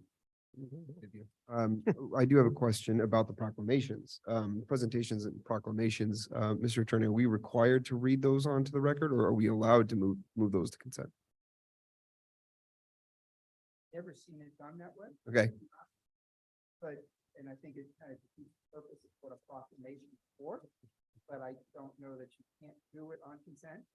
But as long as you gave me the floor, it was one map, there's just one point of order I just wanted to bring to the. people. sure, of course. Whatever your consensus is, as far as changing the procedures Mm.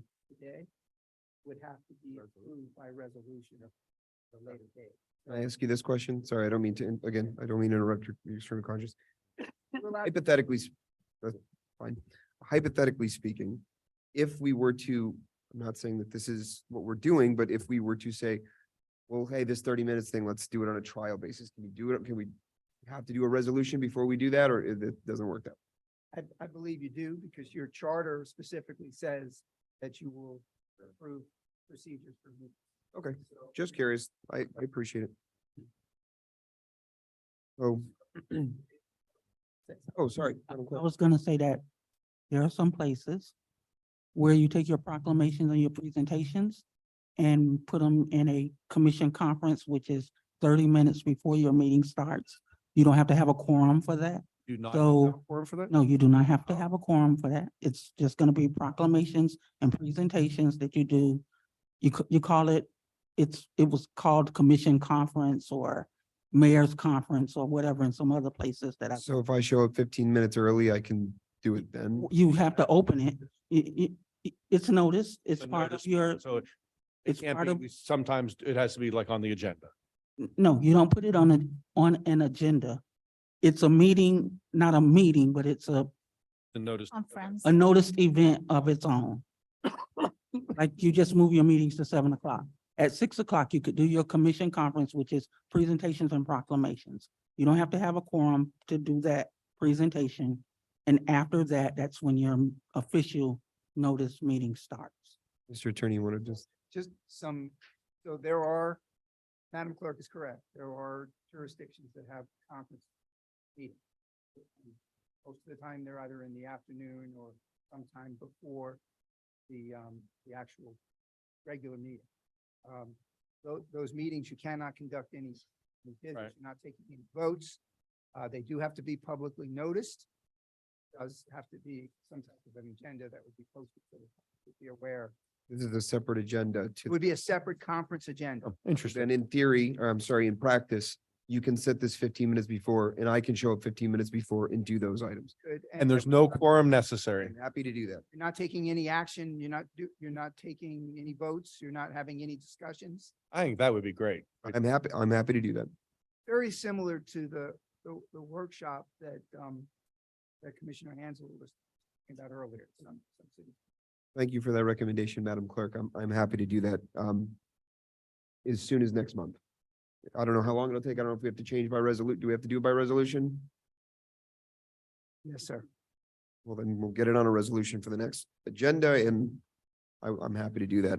So if I understand correctly, since I'm going to be drafting. the Yes, resolution, please. So you're going to have a conference agenda, Mhm. which is going to take place when? 15 minutes. 15 minutes before the regular agenda meetings. Okay. I can't imagine it's gonna take me longer than 15 minutes to get through those items. Especially with the rest of you up here. I have a procedural question. Let's say there's a month that's coming up and Jonathan can't make it. Can he ask one of us to do it? Yes. Okay. That's right. It's not unusual for various different commissioners. Okay. to Read proclamations. Okay, so if someone's running late, it wouldn't mess up the whole thing if he had Pamela call Art and say, Art, you have to go read the proclamation 15 minutes before. Okay. Correct. good. Who needs to be here for those? Just me. What commission? One commissioner. I mean. You don't have to be here, Brad. So attorney doesn't be here, clerk, yeah, fine, perfect. Clerk probably That's awesome. gonna have to be here, but. All right. and, one. So it's Have a. a feel-good conference agenda, thing when 15 minutes There's before. usually a photo opportunity, so I'm sorry. The purpose is gonna be for proclamations. And what else? Presentations? Well, there are presentations and there are presentations. Sometimes we have things called presentations where it's like a vendor coming in to present something to us that we need to, that we actually. I was about to say, there's two different types of presentations. You have presentations that the commission makes to an organization or an individual. Right. for Whatever purpose. Then you have special presentations that are made to the commission. Those I would suggest have to be done. They have to be in a meeting. with a meeting, Mhm. forum, because they're generally gonna lead to some action. So Like Calvin Giordano does a presentation on blank and then we ask some questions about it. It's not Calvin Giordano anymore, but whoever the vendor would be. But the presentations that we're making to someone else could be part of what Jonathan does prior. So it's basically proclamations and awards. It's what you would do prior. Okay. Perfect. That works? Is that the consensus? Consensus? Yes. What about you. putting all the reports on consent, which will enable us to do, can they be put on? Well, on consent, so you're just going, there's nothing to, But during additions, deletions and withdrawals, someone could pull something, request something to be pulled off to be discussed. consent is generally consent is a vote. So you're gonna. you don't Oh, I vote- see. We're not you voting. don't vote on reports, you're just listening to them. Yeah. I guess you have the right to say, the manager's getting ready to make his report, and you say, by consensus, we don't want to hear it. We don't need to hear it. We've read it. You can certainly do that as a legislative body, or just use the manager and you do that to you, but Mayor. whoever, but you can't, there's no consent is a vote.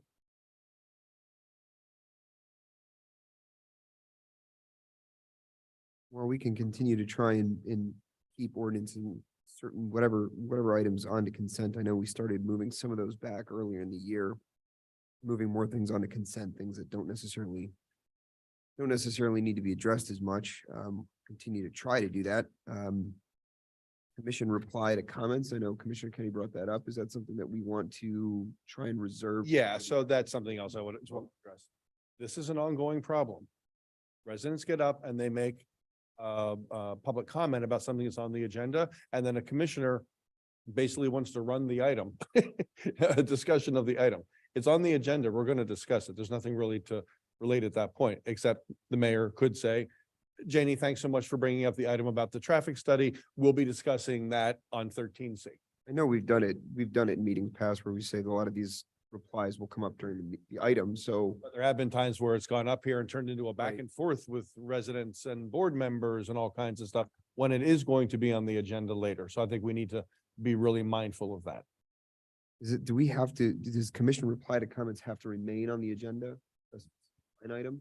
Doesn't have I- to. I It was think it should. added. You can remove it from. Yeah, and then- you can and- remove it when we do the resolution for the, And let me tell you why it was added. It was added at my request Mhm.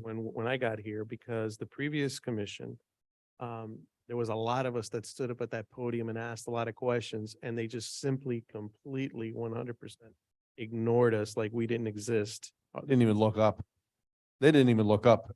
and look up. So Yep. that really irked me. So that's the reason that when I got here, I suggested that we brought that up. And I agree with Commissioner Kennedy that something that's on the agenda shouldn't be discussed.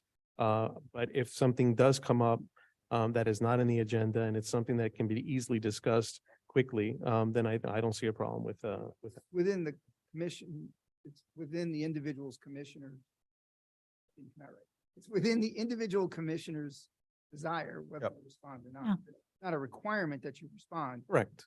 And you, and there would not be, it would not have to be included in a resolution changing your procedures if you were to decide if, so if it's something on the agenda that somebody's making a comment on, somebody, member of the public, Mhm. Like, reserve your comment until. it sounds like we handle that on a comment by comment basis, I think. There's some jurisdictions where, and I'm not suggesting y'all do this, where public comment is on each item separately as opposed to public comment as a whole, except for consent. So that's just throwing it out there that there are jurisdictions that do that.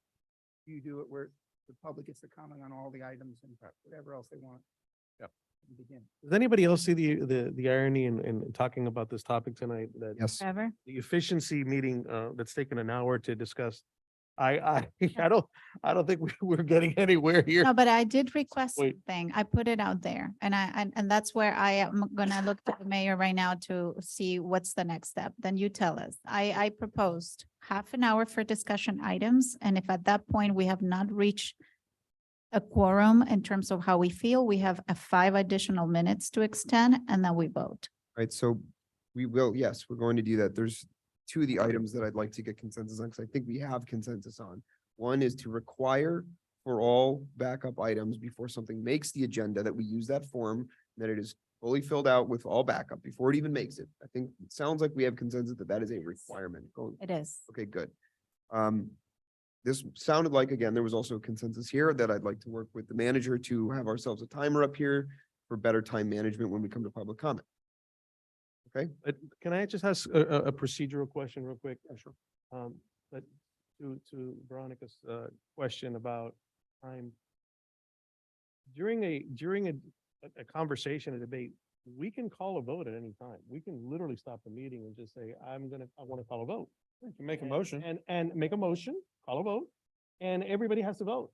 So you can literally just stop the meeting whenever you want. I mean, it could be 5 minutes into the meeting, or 2 minutes, so putting a 30-minute time limit. All right, so the problem is none of us have, and so we have people here leaving because we didn't accomplish it. But we can. So instead of doing that, if we make ourselves, let's have 30-minute discussion on an item that we already came prepared, that we saw recommendations for, that we researched for, and we already listened to public comments both times at the beginning and during the item. I mean, not if it's in discussion, just will be at the beginning, right? At that point, we have 30 minutes more to come to a conclusion as to where we want to vote and we move forward. Right now, although it is in paper that we have the ability to do it, it has not happened. So I don't think that if we do not put this measure, it would be another 3 months and we will still not, it wouldn't happen. Because we talked about in December, we said, let's see how we move forward. And I think the idea is if an item, happen, if we have more time, let's squeeze in a different discussion, that's great. Then we're using and at that time we have allotted for more things to discuss, great.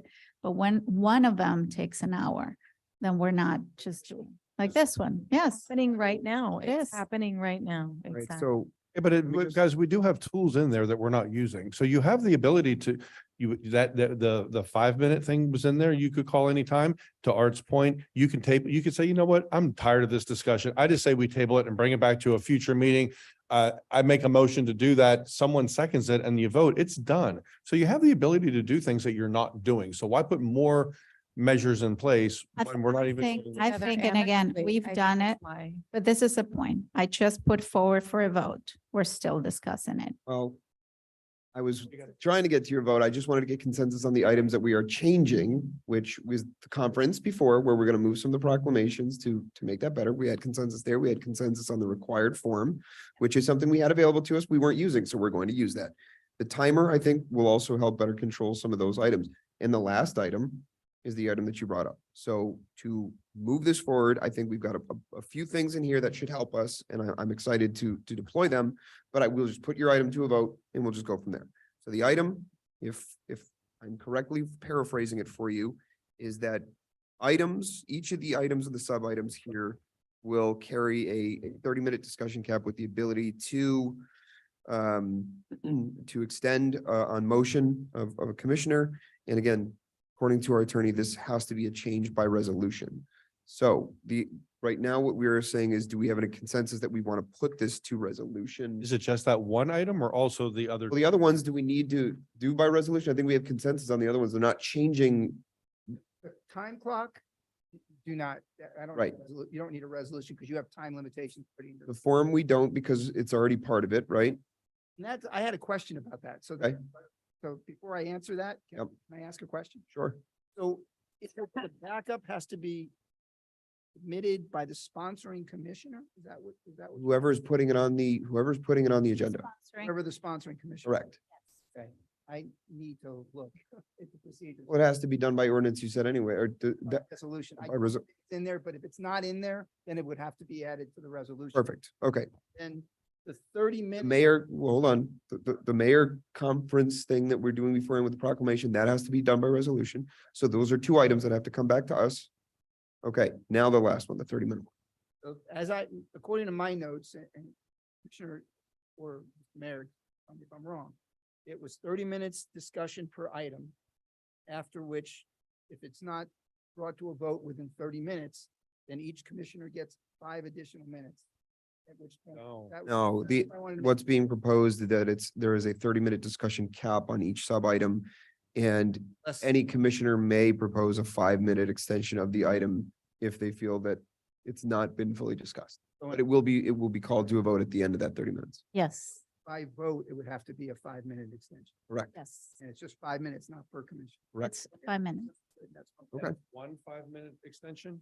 It's a 5 minutes extension. So what happens then when we're having, it's a big topic, something really big and important, 30 minutes is up. Veronica makes a motion to extend it 5 minutes and we're still debating at that point. And we're all happy to be having this conversation. What happens then? I really think then we're tired and the meeting is probably ending and we have to pick up the discussion when we're fresh. And we have fresh minds. See, I'm We seeing table- a we situation. Table that until the next. What's been Yeah. Oh my happening? goodness. We have moved so many Okay, items. I'm to talking another about meeting. I'm talking about a positive thing. Something really good is going on. There's a good conversation going on and we're getting stuff done, but it's a big topic.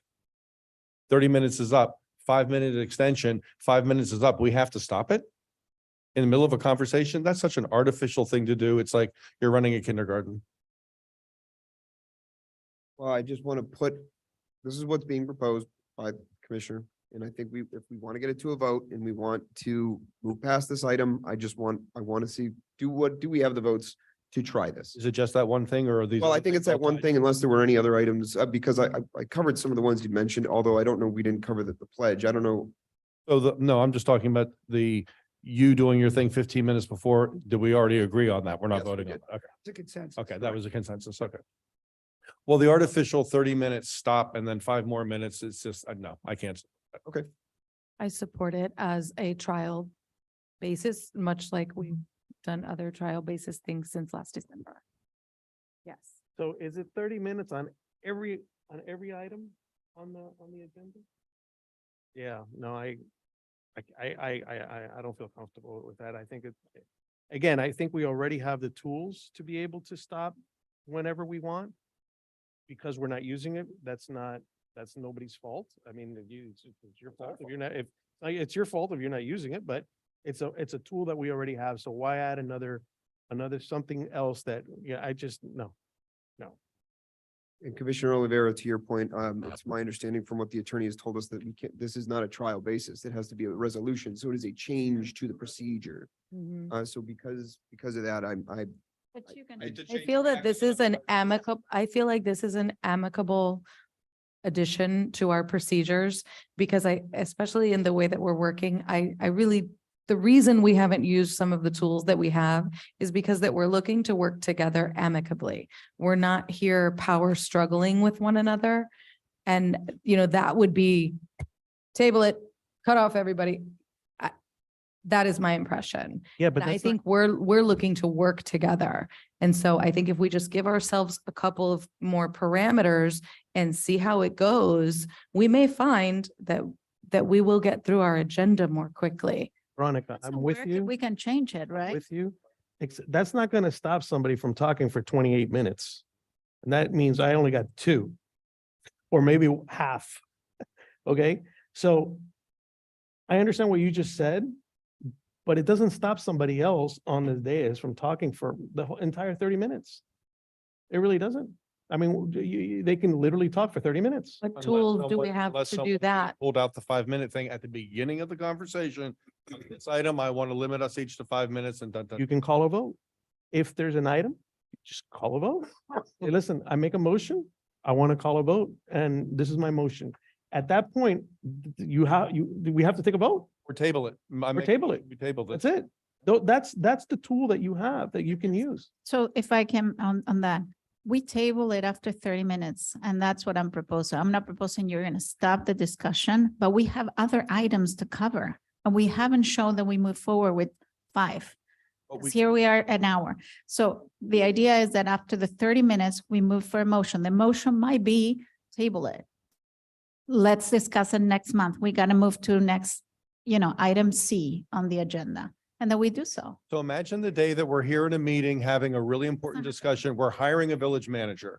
We're doing something really important. We'd be limited and we'd then be required to stop.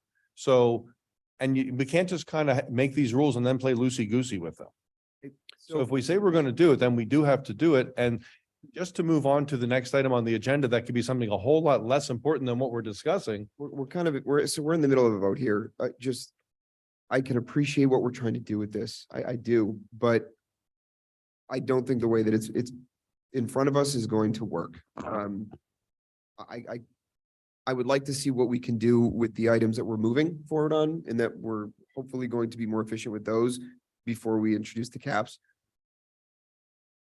I can appreciate it. I do. I think that there might be a better way to do it. So for now, in its current form, I don't think it's the best path forward.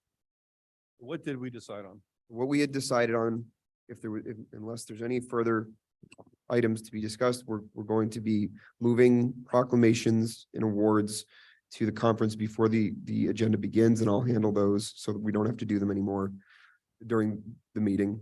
The timers and the form that requires any item before it can be placed onto the agenda to be fully background and resolutioned before it can. Meteor items with more info, so we're better prepared.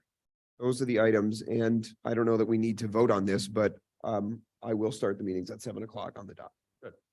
Okay, does anyone else want to get rid of the pledge of allegiance? I mean, it just seems like a really silly kind of thing to do beginning of a meeting, and everyone doesn't do them. Okay. Fair. No. Fair. We have some items to help. I hope.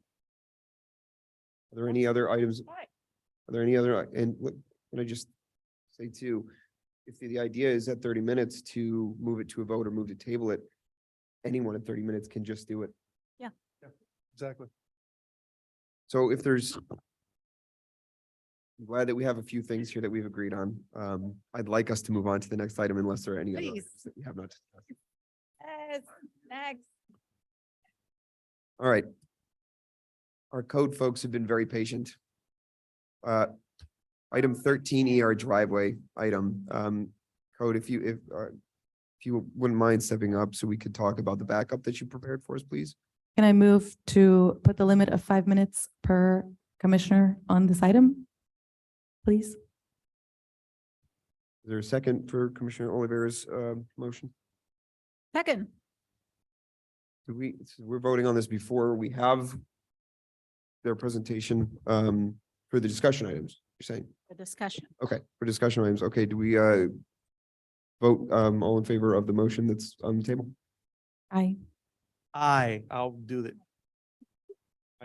Okay, aye, Jonathan, that means you have to get a timer out. You really have to enforce this every time. I'm on it.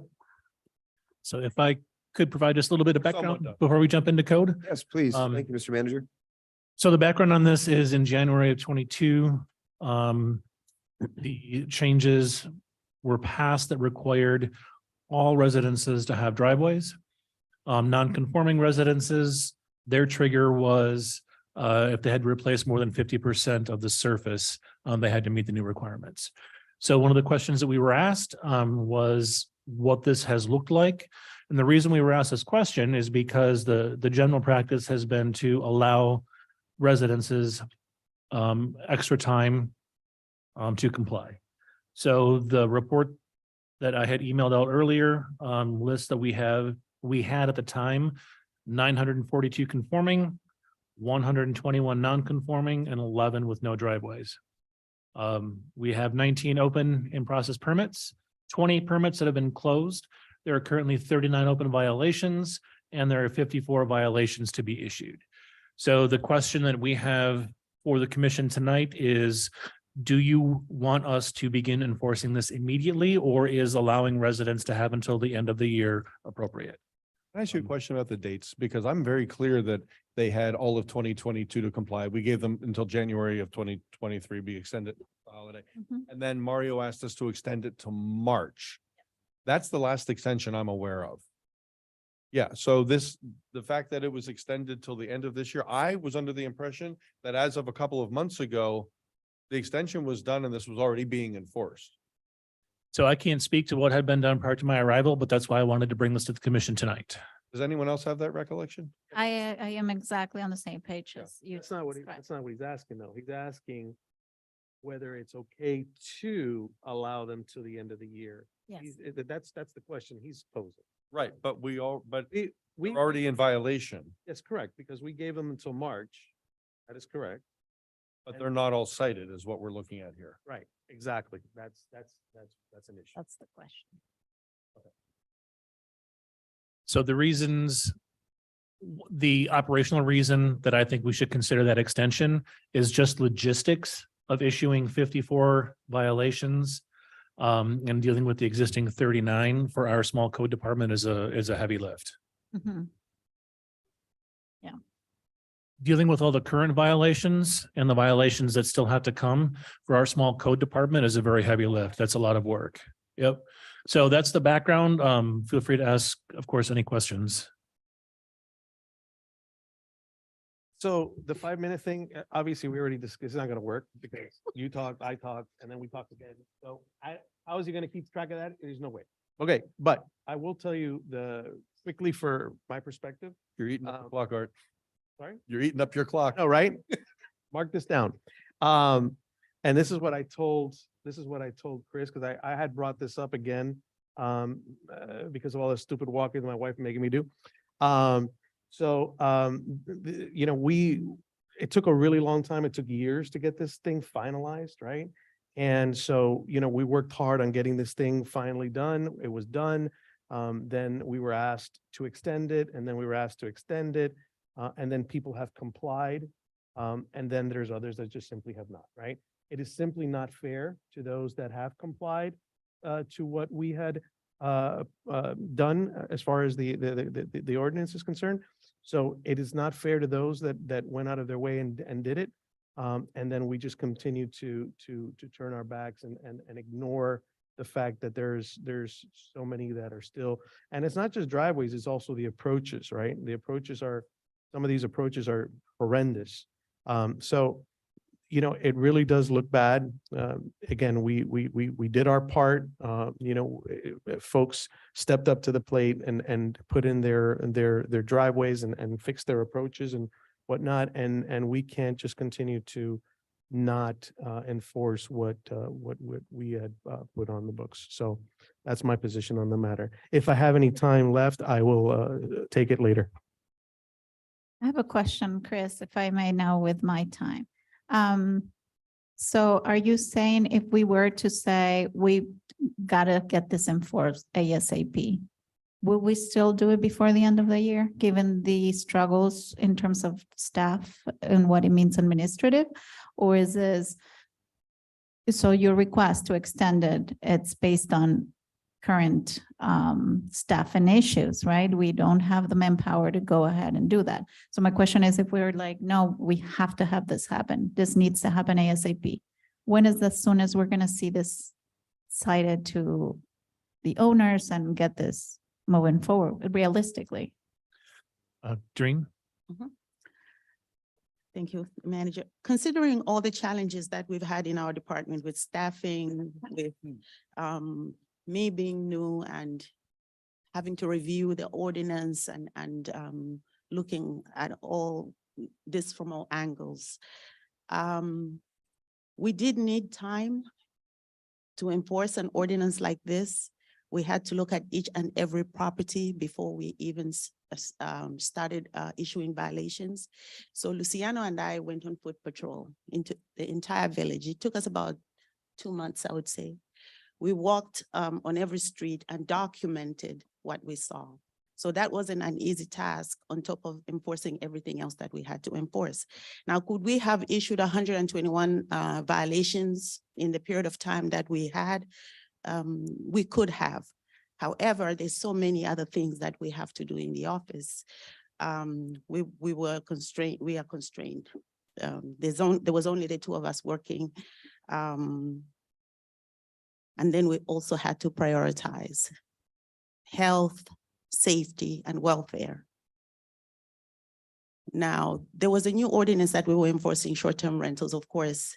I did prioritize that one over the driveway ordinance, just because this was a new ordinance and there was so much of it happening. I had to get a handle of that before I can jump deep into enforcing driveways. We did issue 39 violations. It's a lot of violations because we need to follow up on those violations. Those property owners have to go through planning and zoning when they apply for permits. It does take time. So when I issued these violations, I did give them 2 months to comply. On top of the 2 months that I gave them, when they come back and we deal with this case by case. It's a big project. It's a big financial imposition on someone who didn't want to do their driveway, and then the city says, you have to do your driveway. There are elderly people living in this village. There are people who are not able to pay for a driveway just because the city said you have to change your driveway. They have to look for money. So I've had to look at these cases case by case, situation by situation. When they come to me and they give me their story, I do give them time. I'll be very honest with the commission. I have given people time who have come to me and said, I just can't afford to do this. And I've sat with them and maybe suggested easier ways like the gravel repair, or, instead of going with the fancy things that we see with the McMansions and all that. But this is a big project for most people, the elderly people, like I say, people who just don't have the money to do it. We've had to give them time. I've never told anyone you cannot do it. It's an ordinance. I tell them you have to do it at some point. The only thing I can do to help them is give them time. I have 2 minutes left. I'm just take one minute of that. I love it. And I think that that's awesome. The question is, are you the right person to be making that decision? Is there a policy? Is there a procedure? Is it coming to you for you to be making the decision? Not that I don't disagree I with absolutely you understand. making these kinds of decisions, but Mhm. I think that it shouldn't be up to the code officer making these kinds of decisions. I don't know if it's something that, you would have to be involved in, we would have to be involved in, a board would have to be involved in. But I understand what you're saying. Trust me, believe me, that I get it. Mhm. But I don't know if that's the right procedure.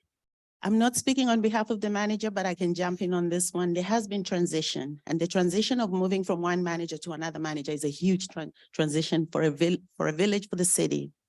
So as a supervisor, I had to lift some of the heavy load, if I can put it that way. I had to make certain decisions. I mean, it's not health and it's not safety. So there were certain decisions I had to make sure things kept rolling, to make sure things didn't stall while the manager was in transition. And going forward, I would definitely, and I have started going into the manager's office like 10 or 20 times a day to get his permission to do things, to get his opinion on things. And that's how it's going to be going forward. And so if I may to continue with, and I appreciate it, and I want to say I have a lot of respect to what you do. You have to be the bad guy of this news, and case by case is not easy, I'm sure. So to that extent, to my question was, if you were tomorrow to dedicate 100% of your time and Luciano were to dedicate 100% of your time in making this driveway compliance, how long do you think it would take you? 54 violations. I've issued 30 violations in a day. So it would be, When it I could be solved. totally focus on one thing, but I just want you to understand that issuing a violation takes a lot. I have to do a research. We have to do research on the property. We have to do history checks. We have to now, in this case, even look at the situation going on with the family, because some people have already come to us even before we issue a violation to them. So if we had to, now that the short-term rental thing is kind of in place for me, we have put it under control, we can focus on driveways, and I would say by the end of this year, would be able to issue all the violations. Which is a request of the manager. Which is right, I would piggyback on what the managers asked. Without kind of moving away from other responsibilities that you have at hand. So the fortunate thing is the manager has moved to promote him to supervisor. And we have an extra code officer now, which is Yes. Raphael. We will be training Raphael, but the fortunate thing with having Raphael on board is because Raphael has in the past year been working with us. So he has background knowledge in code. Right. So Awesome. while he'll be training him to do field work, Raphael can issue a violation just by looking at one of my violations. Sounds good. I appreciate it, Doreen. Thank you. I have a couple of questions and comments. So first of all, just so everyone's clear up here, when we passed this driveway ordinance, it was not the first time the village required a driveway of every resident in this village. So it was, so for people, and there are people who say, you're now requiring me to put a driveway in, that's simply not true. We changed some calculations, some pervious, impervious things, and we tweaked some materials. That's all we did. You have been required to have a driveway in Biscayne Park, I think since the 80s. Okay, so everyone be clear on that. I have a question. So the good news is 15% of the people of the 132 have complied and they have driveways in. To be clear, of the 14% that have permits, it doesn't mean they've even started the work. It just means they got a permit. So we don't necessarily know how far along they are in that process either. You have 39 with open violations that you've issued, and 54 more violations will be issued at some point, and that's the conversation. So my question is a two-part. How did you pick the 39 that you cited versus the 54 that you didn't?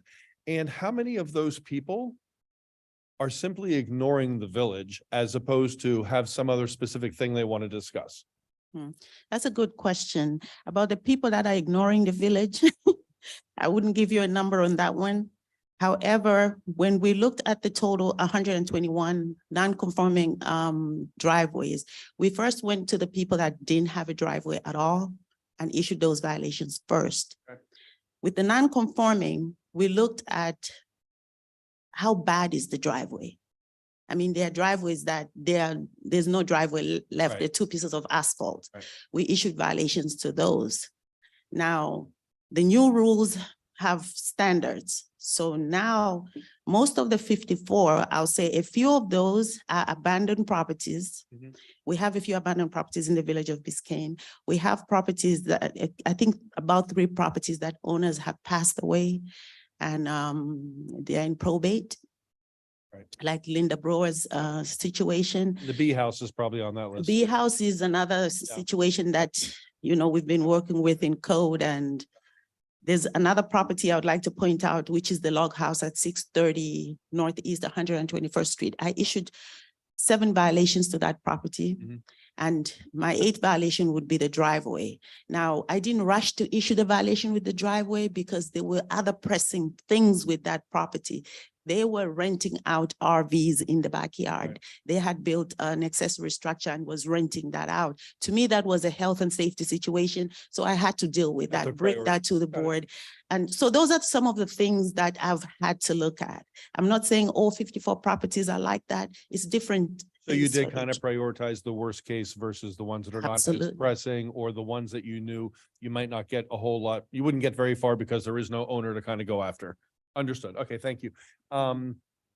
And just so you guys know, the swale portion of this parking is something that's not part of this. That is one of those remaining things that we need to address that Art and I didn't finish up on the last group. So this has been dragging out for going on 2 years now. And just something else that I want to bring to your attention is that there are properties selling in the village that are non-compliant. So now people are buying we're allowing people to buy properties in Biscayne Park with a non-compliant driveway, and they have no idea. So they're buying a house. I live in Biscayne Park now. Yay.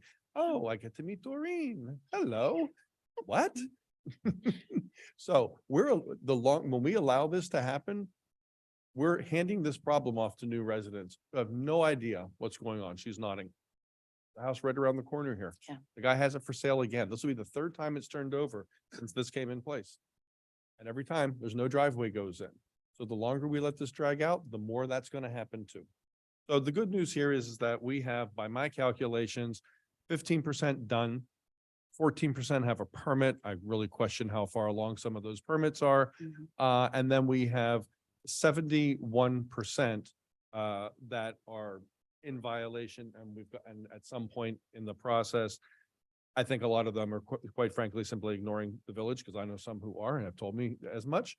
And the last number to keep in mind is that those two groups at the bottom, that's 9% of the residents of this village. So to reiterate something that Art said, 91% of the people in this village are complying and 9% are not, and they're dragging us down. So I have a really hard time being more lenient with people when 91% of the people are doing what we asked them to do, and they've spent the money and the time, and some of them couldn't afford it either. And they did the minimal work they could.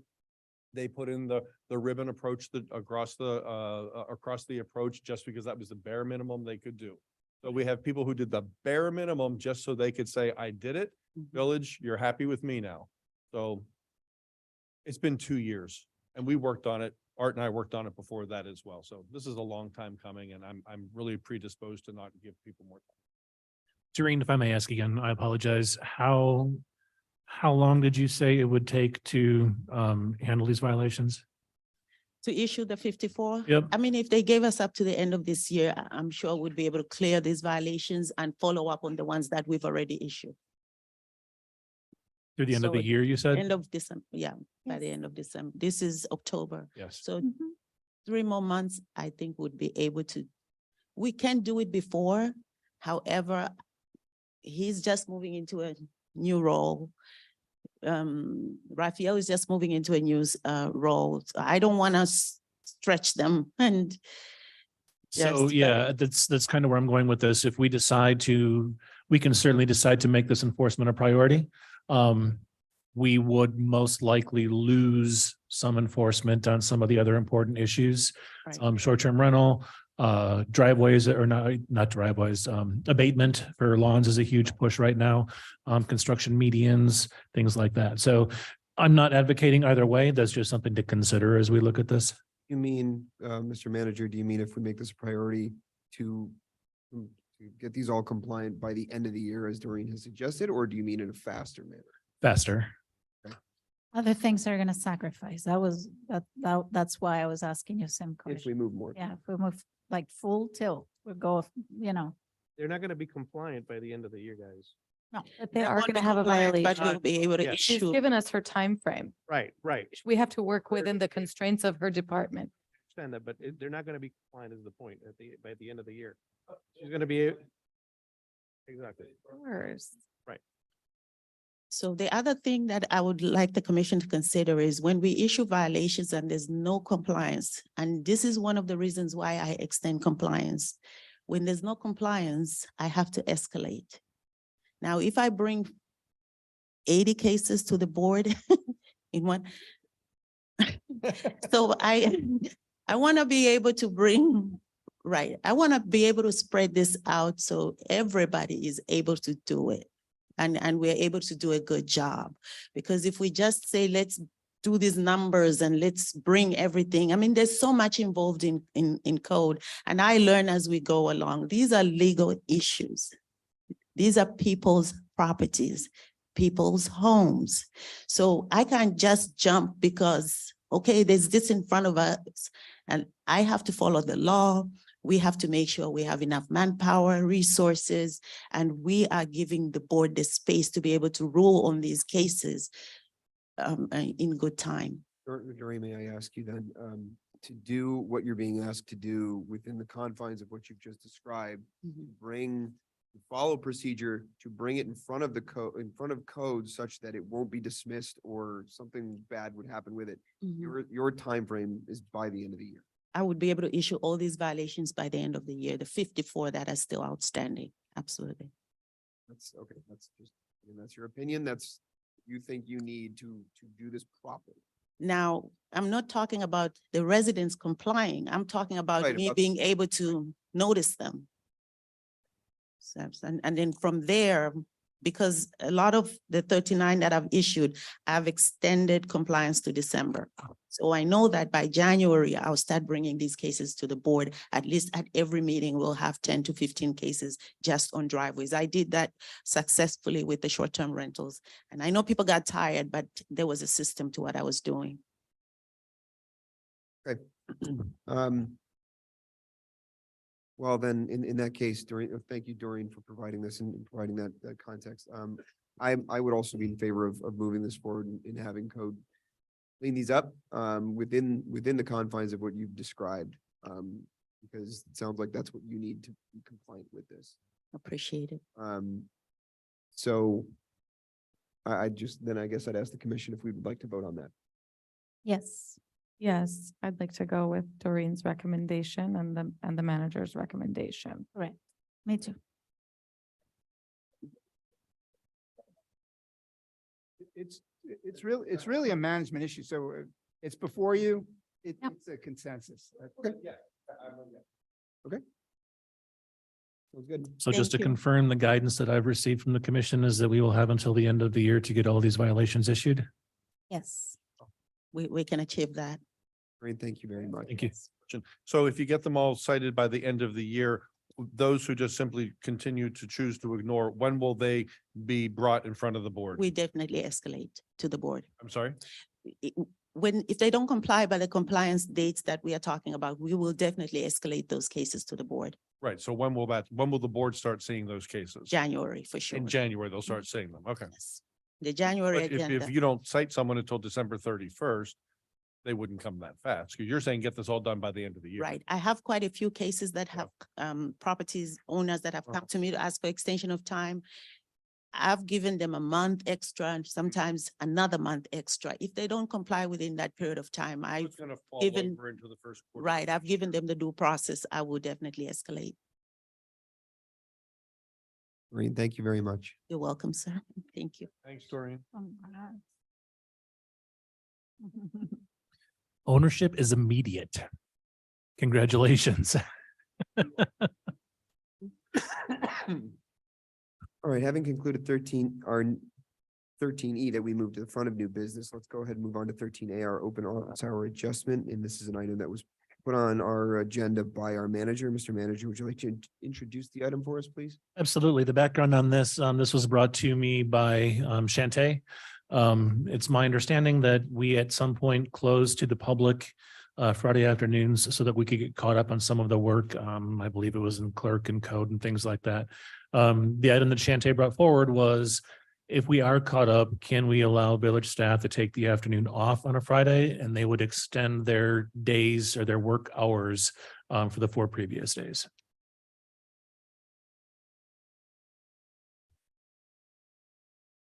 Sorry, say that one more time. They're extending hours? Correct. Instead of working an 8-hour day, they'll have a 9-hour day. You say, so like Monday through Thursday, they'll have a 9-hour day, and then you're saying Friday. Half day. Yeah. Okay, that's the whole month you're proposing? Correct. All right, comments, discussion? I can have my comments. So, I talked to Chris about this, obviously. I'm in favor for the changes he sees needs to happen. I would support whenever he's ready to make the changes he thinks needs to happen. If he agrees if Fridays are a day off because he stands behind the work that's happening, the workload that's happening, things are getting accomplished, I am happy for him to consider it. I told him, I don't think being new to the village, new to the staff, new to this commission, it is the right timing. Maybe something for him to explore later on, but I want to give him the power to decide the benefits towards his employees. The better understanding of the workload again and the commitments that each one of them have to, the goals, the expectation is something that he's defining as he's restructuring the different departments. And I would want him to have that freedom. I don't think this is the right timing because of being new to the commission, to the staff, and to the village. Happy to discuss this later on if you think it's needed. That's where I stand. Commissioner? I would definitely say that I'm of a similar opinion. I would like to leave the management in your hands. I would implore you to recall that, there was a tremendous backlog and that was the reason for the Friday afternoon closure. So I would only say, should you choose to move forward with this decision, that you keep an eye on, complaints that come in for maybe lag in delivery, right, of pending items for folks, because you don't want to go back to where we were a year ago when we first came on and there was all of this backlog, and that was very, very stressful for everyone. So this schedule, as it's been with having a Friday afternoon, closed to the public, seemed very successful in allowing for dedicated time to work. However, again, it's your office to run. If you feel like the production can happen in 9 hours, Monday through Thursday, and you can do the Friday afternoons, I'm not going to micromanage you in that way. That's where I stand on this one.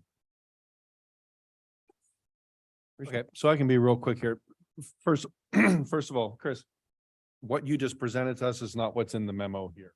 So you're presenting something that is quite a bit different than this. You're saying if they work extra hours during the week, they can have Friday afternoon off. But what you said in this memo to us is allowing staff to take Friday afternoons off, period, because they're, there are so little perks and you're doing something nice for staff. So what you characterized here tonight to us is not what's in the memo. So I'll start with that.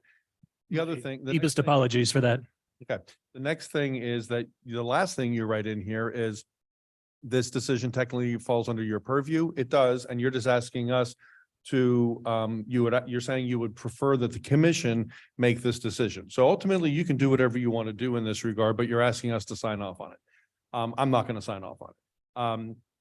I think that, merit should be individual, not for an entire staff. The way it's worded here, that is that, anybody you hired, someone you hired tomorrow would also get Friday afternoons off. So I'm going by what was put in front of us on the agenda.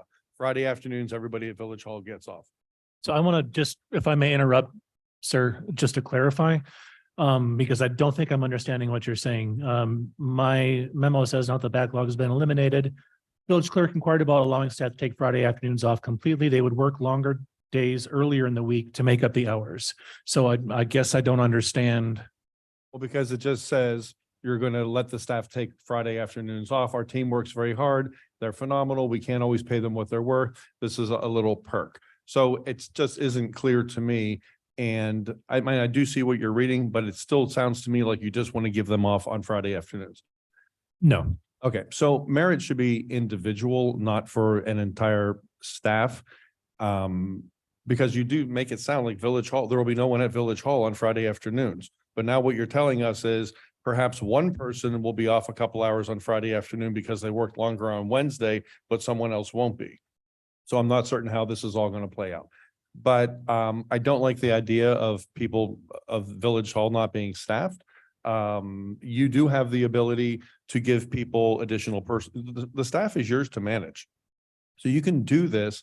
And by you even bringing this to us, I feel like you're kind of setting us up to approve this for you on one hand, and we're going to look like the bad guy if we don't on the other hand. So staff will now view the commission as, oh, Chris wanted to do something nice for us, but the bad commission said no.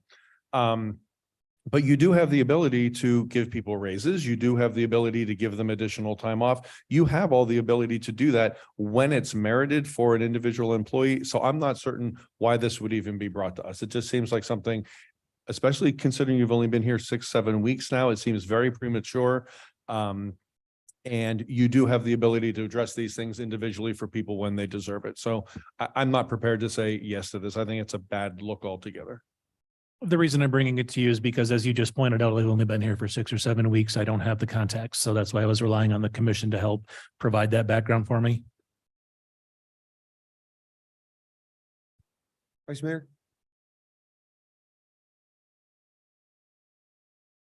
No, I don't like it.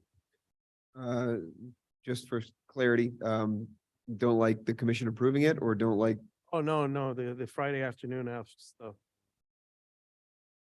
okay. So it sounds like there may be a consensus on a path forward. That the manager manages the staff in the manner in which he sees fit. So I'll put this to the commission and see if this kind of tries to encapsulate what we've talked about. Mr. Manager, what I would propose and see if the commission would support is that while the commission won't vote consensus in favor of doing this, or but rather it's your staff to do with as you see fit. Understood. I think that may encapsulate what we're saying, and I think that would be what I would request for consensus. The only addition to that I would do is that I suggested this to be at least 6 months after. So I did suggest, All right, 6 months after. yeah, so his- because he hasn't been in his position for, you know, enough time to actually have this decision made with knowledge, and that's why he's bringing it to us. My suggestion was that I don't disagree. The only thing I don't disagree is the timing in it, meaning now, given that, you know, a bonus of merit to the entire staff. I don't think it's timely and right. That's what Allow I'm me- saying. So allow me to split these then. First item that I'd like to get some consensus vote from the commission on would be that the commission does not necessarily have to sanction this because this is within the managerial capacity of our manager. Does that sound correct? That's one prong? I don't think we're allowed to, if we wanted to, could we? It's his village to run. I mean, I suppose if we made a motion that he can't change village hours and voted on something, Brad, how would that work? But I mean, it's his job, really. This is really a matter. Yeah, it's a management issue. That's Okay. it. Brought it to the commission for the Hours. commission's opinion because I don't have that background and depth that all of you have. Okay, Oh, yeah.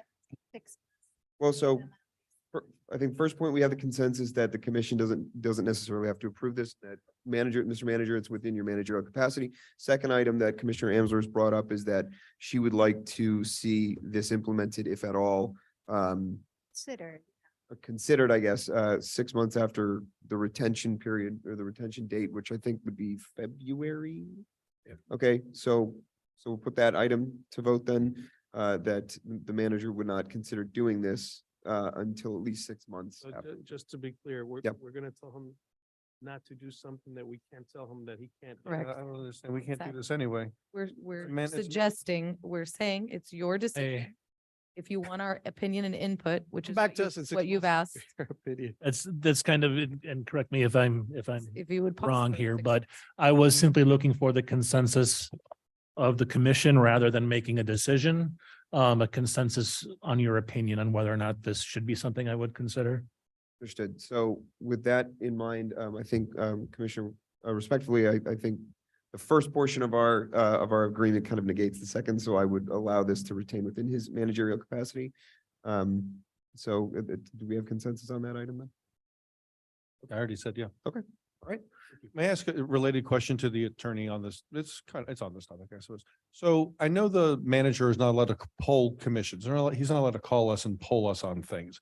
But when if he's thinking about doing something like this, is he allowed to call us and say, hey, individually and not share anybody's opinion among the group. Is he allowed to call me and say, hey, Mac, I'm thinking about doing this. What do you think of that?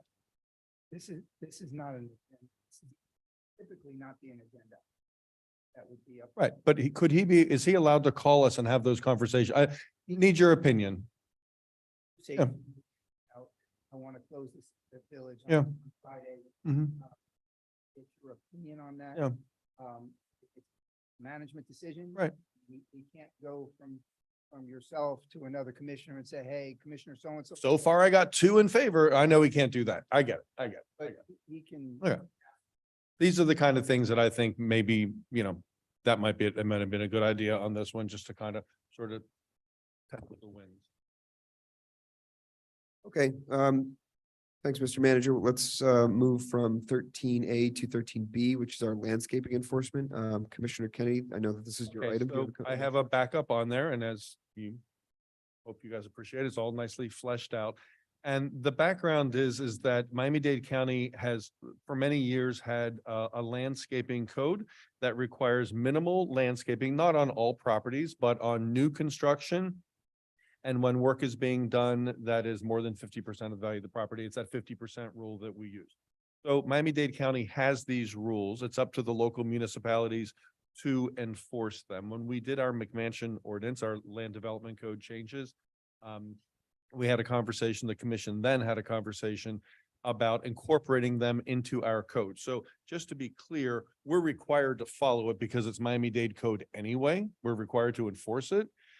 And it doesn't have to be in our code to give us the ability to enforce this. We're required to enforce it anyway, but we never did. So we have new construction and major renovations where the landscaping code's not being followed. We talked to the attorney, it was Valerie at the time at Brad's firm, and she said, don't repeat the whole code in your code because then it's a really sloppy thing. If the code changes, you've got to change it every time. She said, just make a reference to it. So that's what we did, and we all voted on that and we approved that. So we now, so nothing new, there's nothing new here. We're not requiring this for the first time. Bless you. We're not requiring it for the first time. We're just simply made it look more intentional by putting it in our code. So I asked this item to come up because we have lots of, we have a history of things like this happening where then it's not enforced, and we really need to get this enforced this time. So I talked to Chris about this, told him I was going to put this on the agenda. I'm not expecting like soup to nuts answers here, but I would like to hear how this will be enforced because it's an actual code. It's if you guys haven't looked at it when it was referenced in our code, it's really detailed. The kinds of plants, the numbers of plants, the calipers of trunks and all that kind of good stuff. And this is not a code item. This would be a planning board item and a building item. So I just want to know how we're going to enforce this. So Commissioner Kennedy, part of the item here says that we're asking the village manager to report to us this evening. So I might ask Mr. Manager, are you prepared at this time to report to us how this procedure would look? Not at this time. I have big picture. I've reached out to CAP. This is something that CAP can do. It requires quite a bit of background work, getting this code information into our systems. I'm waiting to hear back on what that cost would be, as well as what extra cost there would be for the additional reviews required during the permitting and closing out process. As soon as I have that information, I'll bring it to the commission. I'm hoping November. So I'm very happy with that answer. So by November, maybe we'll have a more detailed report. Do you guys have anything else you want to add to that? No, thank you, Mr. Manager. No, I'm happy to hear that we have something coming to us on a. Good. I appreciate that. I'm going to add one real quick thing here since I didn't use my own 5 minutes. No, do the 5. We didn't minute put the rule this motion time. for We that didn't do- Oh, well, then I got lots of things I want to say. And here's a good example. This is another reason why I want to make sure that there's a really good system in place, and I trust that Chris is going to get this all worked out and report back to us. Presently, and Doreen, you might want to listen to this, in the unrelated topic of driveways, here's a perfect example. Driveways, I think, are getting approved that don't meet our code. So people are installing driveways that don't meet our new code. And it's a materials thing. I don't know necessarily that I'm thinking of one in particular. I don't want to name names. I don't know their names. But I don't know if something's falling apart at the planning board stage. I think it's not. or if it's happening at the inspection stage. Chris, this is the one you and I talked about already, the inspection stage, but there's driveways going in that don't meet our code. So I wonder if they're counted on, yay, they finished their driveway, but they don't meet our code. And I don't want this to happen with landscaping, like, oh, well, I got all the proof for my landscaping, but it doesn't meet our code, which is Miami-Dade County's code. The only thing I would say on that is, as code, we enforce violations. We Right. enforce violations. And when I say this, they don't have a driveway, we can enforce that. Once it gets to the permit stage, it goes to planning and zoning, and then it goes to the building department for inspectors to go out. Once that process is at that stage, code compliance doesn't get involved. Yeah. Absolutely. Yeah. So So I'm giving this as an example of why it's so important, because we could have the best intentions, we could have really good code we're following, planning board get something approved, and then the building officials are not inspecting properly and they're allowing improper work to be done. And now we're kind of stuck with it. Although, when I brought this up to Mario one time, he said, we're not really stuck with it. You can always go back and cite them for a driveway that's non-compliant. And I said, even though we closed out a permit and gave them a final permit, he said, you can, because they're a non-compliant driveway. Is that true? it's very possible, and this is a discussion I'm happy to have with the manager. Now, the design process with planning and zoning, once approved, when it gets to the property itself, you need a zoning inspector to inspect landscaping. Mhm. You need a zoning inspector to inspect that driveway, not a building person. Because the building people that we have here, they do the master plan. And then they'll do the electrical and plumbing and all the various aspects to a building. But when it comes to landscaping and it comes to zoning, you need an actual zoning inspector to go out there and do the inspection. Now, I'm not sure if we have a zoning, That's part of what we're trying to figure out with Right. CAP at the moment, because that does address the second question, which is how are what seem to be holding up. non-conforming driveways being built? And that was a question that I posed to CAP to find out as well. So I'll hopefully have more information on that. This, what you're gonna come back to us with might actually help in some other areas. Correct. That's beautiful. Thank you. Thanks, Doreen. Thanks, Doreen. All right. Mr. Manager, thank you. So I don't know that there's anything that we need to move to consensus on that. It just sounds like we're gonna have some more information with us in November. So if there's any other comments or questions or anything on this item, why don't we go ahead and wrap that one up and move on to our 13C, which is our changes to the email list procedures. Now, there's no real backup to this. I know Commissioner Kennedy, you kind of introduced this to us at the last meeting, and based on my conversations with our manager, there's, I think, maybe a proposal on what we can do to try and clean this up. So Yep, we have a solution. So a little background, we switched to the in-house email list system to save money. We don't have to pay for constant contact, and we have a little bit more control. Residents can sign up for just information relating to the boards or topics they're interested in. The concern was raised that we have 1,017 existing email subscribers on the constant contact system. Within a week, we are up to, I think, 117 on the new system. And the concern was we're losing out on those contacts. So there is no automatic way to export from constant contact and import into our new system. However, what the mayor and I believe Commissioner Ansler and I discussed as well was at the same time, not at the same time, thank you. Well, what we discussed was the manual process of basically porting those emails over, entering those emails in, and that's something that we can do. It's not going to be done immediately. I don't know for sure how long it's going to take us to hit that 1,000, but that's something we can certainly start working on right away. You say manually, do you mean that someone has to sit down and type them? Because they're on a spreadsheet in the village, so can't they just be dumped into? There is 0 ways to import those into our new system. They have to manually be copied from the existing spreadsheet and pasted into the new system. And don't you need permission? Because it's technically a different subscription? You don't. They've Subscription. Remember, they did. We offer assistance with that. Yeah, I'd be happy to type. if you want to, absolutely. Very good at that. Send me 200 and I'll get them done for you before I go on vacation. Well, I'm totally happy to That would be awesome. What do you need us to put them into? Just give us the homework. Give us the Absolutely. homework and allow us to help. I'm great at data entry. Thank you. I will work on that plan. Because just to be clear. Thank you, they didn't manager. Sign Chris, in your memo, you said they signed up for a newsletter. They didn't sign up for a newsletter. What they used to sign up for said, you can still access it on the website. They registered to receive email notifications. So they didn't register to receive any specific thing. They simply said, email me. It's a public list that anyone can get. So, Correct. yes, I'm happy to help. Look, we need to keep that list up as nice and fat as we can. So send me some stuff, Pamela, and tell me what to do with it. I'm your guy. I'm one of your guys. Send me your stuff. No, he said you. I'm done. Resolved. Yep, absolutely. Thank you very much. Okay, great. So we'll, with the manager's recommendation, he'll move forward with the manual porting over of those email addresses and the list will be saved. Okay, great. So that concludes 13C. Let's go on to 13D, our damage to medians item. Medians item. And Mr. Manager, this is one of your items. So if you'd like to give us the introduction, please. Absolutely. One of the concerns that we've been having and hearing about is construction vehicles damaging medians. I learned some new information tonight that's not included in this, so I'll just give a quick background. We had at one point a bond requirement in place, but it was determined that that's not possible. That's not legal to require that bond.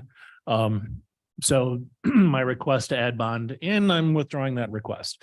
What we are going to be doing, there's a piece of the process that has been missing, and that is when permitting is done, when the original permit is issued, code needs to go out and take photos of the general area, whether that's the median, whether it's neighboring properties. That's a piece that we haven't been able to do until this point, just because of the time required. Now that we have essentially code manager, code supervisor, and code officer, we are now talking about having the time to be able to do that. So was that today that we talked about this? Talked about getting that process in place. That way we don't have the bond money to fall back on, but we at least have proof of the state of the area prior to work. And that gives us a leg to stand on when we're asking for those funds for Something that can help with the stop work orders that we now have and also the withholding of the final inspection. Bingo. Is there anything you wanted to add? Teresa? I was just gonna agree with the manager. We had this meeting today and we agreed that between the building department and ourselves, every time a brand new permit is issued, we'll be alerted as code. We'll go out as officers, take pictures of the surrounding areas, especially the public right of ways, alleys and the frontage. And then we'll upload those to the file. And when construction is complete, we'll go back, take pictures again and compare the pictures we took before construction started and pictures after construction. If there's any kind of damage, then we will alert the owners or the contractor that there's a difference in what we see here, and either the city will cover the cost and bill them, or if they're willing to do the repairs, pay for the repairs, then they'll do it. That sounds wonderful and honestly, it sounds like a wonderful idea, except for the fact that unless you catch somebody doing it, Mhm. how are you going to prove To that prove they it. did it, right? So I understand that you're gonna take pictures before and you're gonna take pictures after, and it's 99.9% that they did it. But if you don't catch them doing it, there's no way that you're gonna be able to get them to do anything. They can just deny it, and that's that crackerjack. That's a big possibility. Mayor, may I ask a question here? Of course. Manager, I did want to follow up. I sent you an email, not sure if you saw that, regarding the large coral rocks. Yes. Just to see if this mitigates any of this at all and to ask you a status on that. Yep, that is something that we're considering. There's the coral rocks to block the medians. I'm also working with our police department right now on what it might look like to be able to enforce county no parking in median ordinances, or coming to the commission and asking for a village ordinance prohibiting parking on the medians, whatever that may look like. Working on it. Just because I kind of cut in there without providing any context to the commission, I was able to donate a number of large coral rocks over the summer that Public Works came and picked up in a big machine basically that's how many there were. There were so many. Parks and Parkway had asked for these rocks to help with blocking these medians. So hoping that that could be of use to deter. Yeah, and we absolutely appreciate that. And if there are any other commissioners that would suggest and give us suggestions and on how we can mitigate this, we'll definitely do what we can. And in between construction, I'm going back to medians being damaged and public property being damaged by contractors or heavy equipment.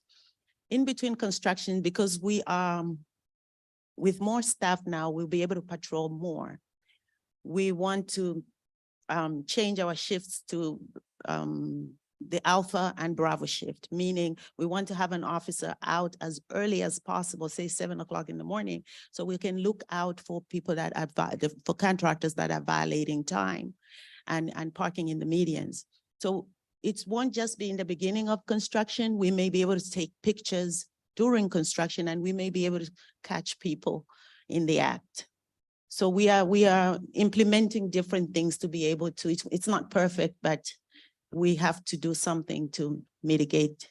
This Yeah. would be a procedure that would give you the ability to make a case that they have done the damage, Well, absolutely, by which you can then put a stop work Absolutely. order or right. refuse to issue the final inspection. Mhm. May I ask a couple of really quick questions? So Brad, and Chris, the bond requirement, that was in our ordinance until we changed it recently. So how is it that the bond requirement was in our ordinance before? I guess someone thought it was legal when they put it in there, and it's not legal now. And we just recently took it out. Can't answer that because I didn't put it in. I can What's tell you not legal about it? so the issue is that there is a statute which, let me pull the statute.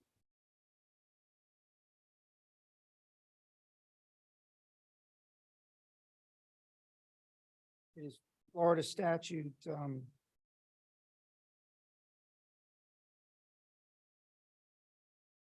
chapter 489-113.1, which specifically sets out requirements that contractors must have in order to be licensed and perform construction services. They have to have insurance, and the question was posed, there was, I can tell you the jurisdiction. There was two jurisdictions. One was Winter Springs, Florida. Actually, they were both Winter Springs. And so Winter Springs, Florida had imposed a bond requirement. And the Attorney General's office rendered an opinion back in the late nineties, in 97, with one opinion in 87 and another one in 97 on the same issue, saying whether or not the jurisdiction could impose a bond. And they said that it could not, that it was superseded by state law as far as the requirements for contractors, and that a municipal bond requirement was a violation of state. So it was, and this was an apples to apples kind of thing, the same kind of bond for the same kind of potential damage, and Yes, All the- it's exactly for that purpose, for damage so to curious because it was in. public property. Yeah, until, and we just literally just took it out. Okay, that's my first question. And I wasn't questioning you on that because we're just learning this on the fly right now, so I'm like, I huh? wasn't taking No? offense. Okay. Is it, now I just thought of this on the fly too, is it possible to require someone who faces a median for them to fence off the median to protect it from getting to like in a prophylactic kind of way to keep it from getting damaged in the first place? You talking as a requirement for the issuance of the permit? to Yeah. do the work? Yeah, to protect you're on a median and we need to protect that and fence it off. Or for the village to do it and charge them for it. I'd have to research that. I can't. That's an interesting thing. If, there's a house on a median and it's like, okay, that median, we don't want that damaged. Let's just put a construction fence up and protect it from anything happening to it in the first place. I thought we had something like that in the code already. Don't we have something that requires for, Well, we require it for the property that the construction's taking place on.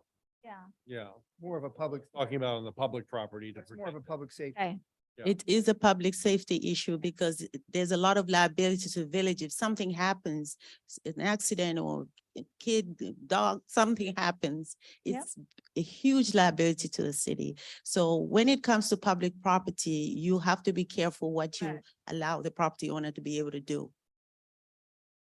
Well, maybe that's something we could look into. Again, I'm just making it up out loud here as we're talking about it. Now there is, I'm just gonna say, I said it before during this construction conversation. There's language in there. We took the bond out and we replaced it with another section, 18.3.9 in ordinance 2023-08 that provides for the property owner who damaged the public property to make repairs to public property. It's just strange to me that somebody could have construction going on at their house. They damage the median, the public property, and we give them 5 days to fix it. Without a permit, without inspections, without knowing who they're hiring to do it. You have 5 days to fix it. So odd. I don't want people fixing public property. I want the village managing the repairs to public property. Yeah. But just so our code says that now. It's very strange. I think the replacement to the bond code is very peculiar and sets us up for all kinds of, if someone could say, well, I fixed it. Well, not to our satisfaction. Well, where does it say that? It just says you have 5 days to fix it. I stuck a tree back. Don't like it, too bad. I put a tree back. I think the then manager said that this is all under the purview of the building and that That's not if, what the if there code were I recall this conversation and I believe Mario said this would all fall to the building inspector. He wouldn't, it would be up to him how that repair would be made. Yeah, but it doesn't say it in there. It's not outlined in there clearly somewhere.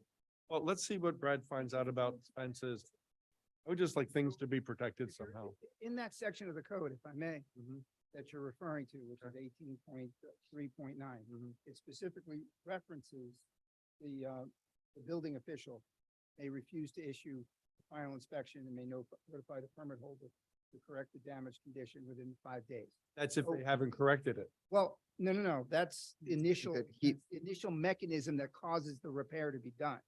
So, and it also goes on to talk about issuing the final inspection approval. So if the building inspector has to ultimately issue the final inspection approval, they're going to inspect the work that was done to repair the public property. So what, the determine way whether that, to issue Final inspection. the way that this would work is that final stop work orders or final inspections are not issued unless the building official who's tasked with enforcing this portion of it is satisfied. But that's not what it says. Read what it says. It says the damage happens. Failure to comply with such notice, it says, the building official, blah, blah, blah, they have 5 days to damage, the permit holder has to correct the damage condition within 5 days. But if it's, Jonathan, you damaged the median, you have 5 days to fix it. Failure to comply with such notice after such period of 5 days shall result in the issuance of a code violation. The building official may issue a stop work order and the village may have the property repaired. So they're saying, if you don't do it in 5 days, there's nothing in there saying in those 5 days, here's how it has to be done. And there's an inspection or anything. It says, what it says is after those 5 days, here's what's going to happen next. I'm gonna take off my attorney hat in this role, as I told the manager that I'd like to not do in these situations and rely on the opinion of our So, in this. so but here's the thing, is the building official is not issuing the approval of the final inspection because they've seen damage. The damage has to be repaired. They have to come back and they have to issue the final inspection. The damage isn't repaired or isn't repaired properly, then they're not going to issue the final inspection.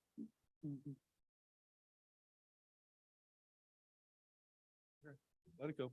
Not what it says. I understand what you're saying, but I'm saying that There's a 5-day gap the there. process is going to, is practically going to work, because the inspection, the final approval still has to come at some stage. Because it's been refused at that stage where the damage is done, Fair enough. where the damage is observed. My 5 minutes is up. So you'll get back to us about some kind of a. Thank you.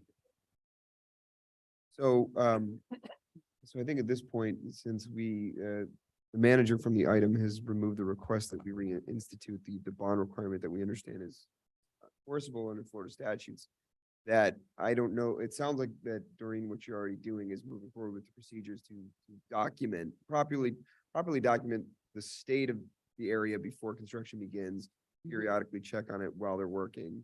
So you can have some sort of documented evidence to support a potential code violation or challenge under that provision. Does that sound right? Absolutely. And we may not be able to prove it 100%, but if we can prove it 90%, then it's better than nothing.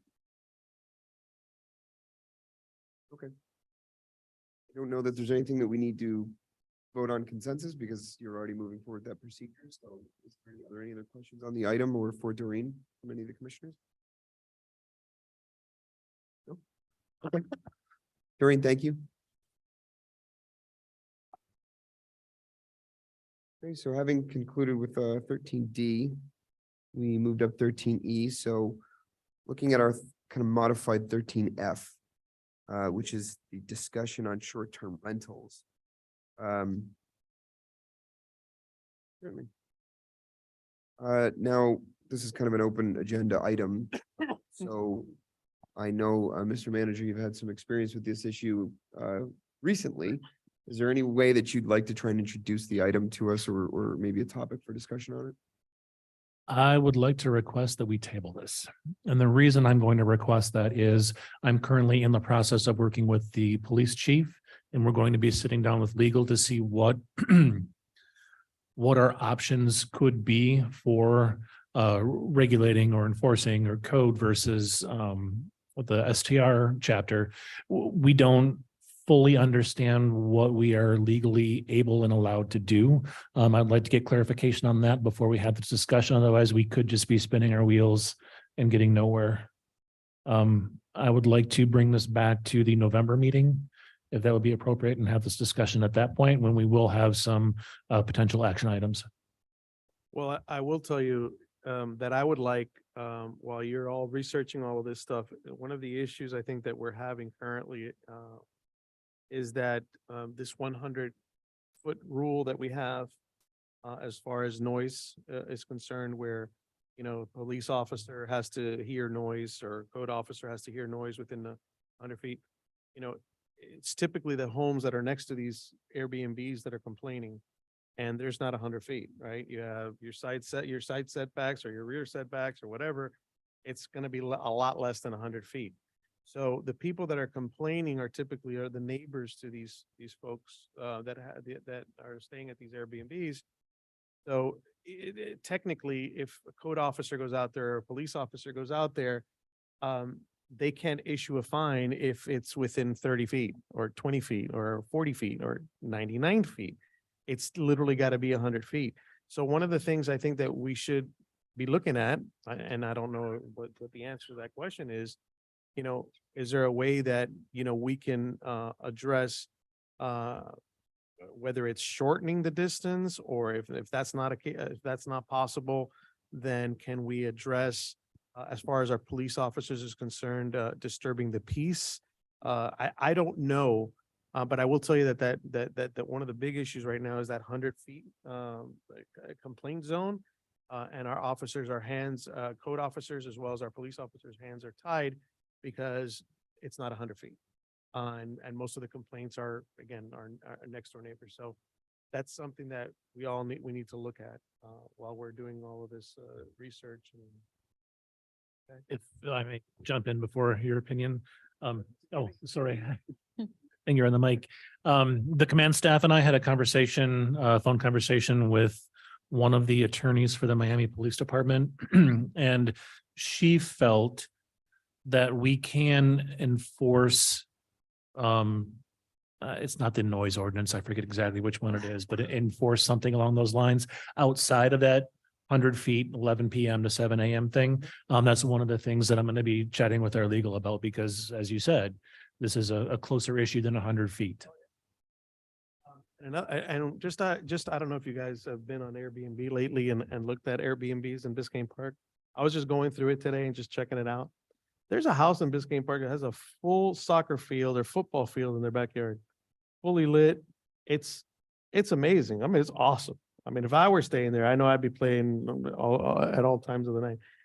It's unbelievable what's going on here, what they're doing, what they're building and what they're That's the putting. complaint that we all had the email from today. That's Yeah. the person next door to that one. Right, exactly. So I went on Airbnb and I started looking and I found it and it's unbelievable. I mean, And we thoroughly checked that. It's not illegal to have any kind of sports field on the right, property. exactly. The only issue, and I don't know if it's even an issue, is the lighting It's the piece of flat it. lighting. Yeah, right. because I don't think you can have stadium lights in your yard and light up the whole neighborhood. I don't know if that's, And that I have absolutely noted. It's on my radar. As soon as I get an opportunity to go back on that property, I will issue a violation for those lights. Yeah. I So- can't just go back there. The law doesn't allow me to walk onto someone's property and go to the back. sure. But when I do get an opportunity, like when I go there to inspect, for instance, for short-term rental license or anything else, I will walk to the back and I will issue a violation for those lights. Can a neighbor invite you onto their property and say you can see it from my side of the fence? Yes, Oh, well, then that's easy. with their permission, I Yeah, can. got it. Okay, and just, Doreen brought this up a little while ago. I mean, she's on one that has RVs for rent in the backyard, and I asked Chris about that one.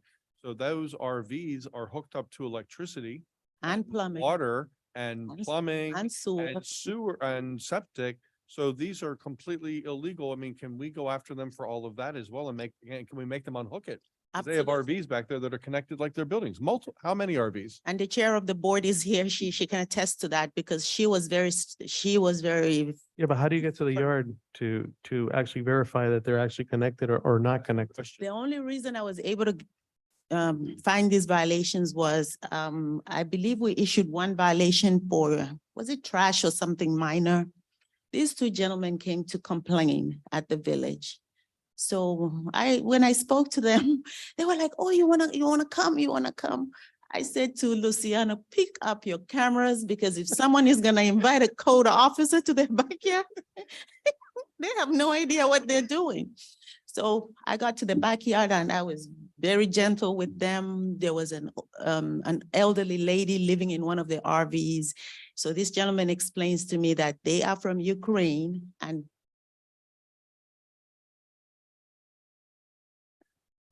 What happened? you talking?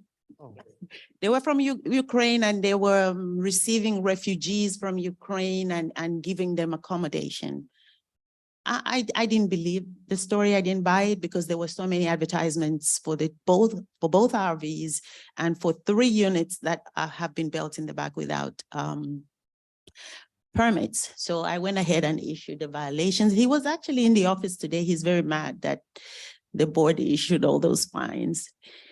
But the very, very unsafe situation on one of the RVs, they had built out a patio. I don't know if that's a patio, pergola, whatever you call it, connected to an RV. Full electricity connected, plumbing, everything. I mean, we went around the property, both of us, and huge gazebo in the middle, a pergola on the other side. I'm like, what is going on here? But I had to issue those violations and the board had to stop it. They had to move the RVs right away. That there was no time to comply. It was a safety hazard. So Chris, you're gonna bring this back to us in November? Yeah, my my goal is to, working with legal and working with the police, is to have a list of things that we can consider doing to address the noise issues, to address the perceived safety issues, things like that. It may be creating or tweaking ordinances. I'm not even sure, but we'll bring that to you. Well, I was gonna ask you that and also reiterate what Art said about noise. Let's see what we can do about that. And if it involves us going in there and having to get our fingers back in there, we gave it a really good first shot. Maybe we could tighten it up somehow. Now, there's also the matter while we're in there, Chris, you might want to include in your notes, and I'm pretty certain you're already aware of this, that there's an issue with room rentals not being able to properly follow our ordinance because of a state requirement. So I think we need to address that as well. Yeah, that's on our radar. Yes, please. I just want to remind everyone, one of the other issues that we turned up at the last code board meeting was posted room rentals. And that's also something, if you're going to go back in and look at the ordinance, because posted rooms, if you go and you saw the information I sent all of you, if you go to the statutes 509242, I believe, it is not included in public lodging. Now, you may still feel it needs to have a short-term rental because it is a short-term rental. Then you're going to have to, again, with legal, figure out how you can do that because right now we can't. He has it on his list that he's going to report back next month. We got a robust list coming back to us. Why do I keep getting lists at these meetings? Stick around.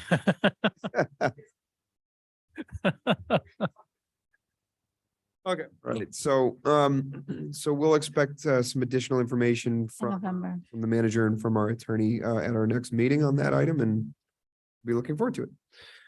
So if there's no other items or discussion on 13F, let's go ahead and move on to 13G, our post-budget process discussion. Now, there were a couple of worksheets that went around. Mr. Manager, is this something that you want to introduce? I know Commissioner Kennedy, you brought this up for us too, so certainly open to the introductions and the explanations of what we have in front of us. Well, since I brought this up, have you guys, what I'm proposing here is, just to boil it down, is that, you know, when you have a project that you do on a regular basis, but there's a lengthy time in between, it's great to do a postmortem because we all have things in our heads like, oh, it would have been so much better if we had done this instead, kind of a thing. This is my fourth budget, I'm pretty certain, so it's gotten remarkably better every time. And I've learned a lot every time. So have you guys had time to think about it? Because what I'd like us to do is come up with a list of things that we all agree would be better for us. And Chris would chime in on, you know, processes on his end as well. But while it's all fresh in our mind, so do you guys want to do that tonight? Are you prepared to do that tonight? Or do you just want to agree to bring it back in November and do it then? I have my list of things. The budget postmortem. Are you prepared to do that tonight, or do you want to put that on the November agenda to do it? I made my list. Okay. So if you guys want to do it tonight, Jonathan, you can figure out how you want to. I mean, I'm happy to have the discussion. Okay, cool. So Jonathan, how do you want to do that? So, well, we have these two items that have been proposed to, these two items that have given that email to us on what I think are, if I'm explaining this correctly, are some kind of proposals on how the budget would come to us and what information we're going to be receiving for next year. Does that sound? That's correct. You want me to just show mine? Yeah, let's start with those two. Those are two kind of tangents. You guys saw that on my cover memo. Did you guys get my cover memo? With all my list of suggestions dated September 26th? No, I don't see it on the agenda now, but I thought it was. Okay, so I made a list of things. If I can just rattle them off real quickly. No, not yet. That's one of the things, but yeah. Yeah. So here are the list of things that I would like us to consider for fiscal 25. Number one, start the budget season immediately after the first half of the fiscal year started in April. I have felt this since I became a commissioner that we start the budget season too late.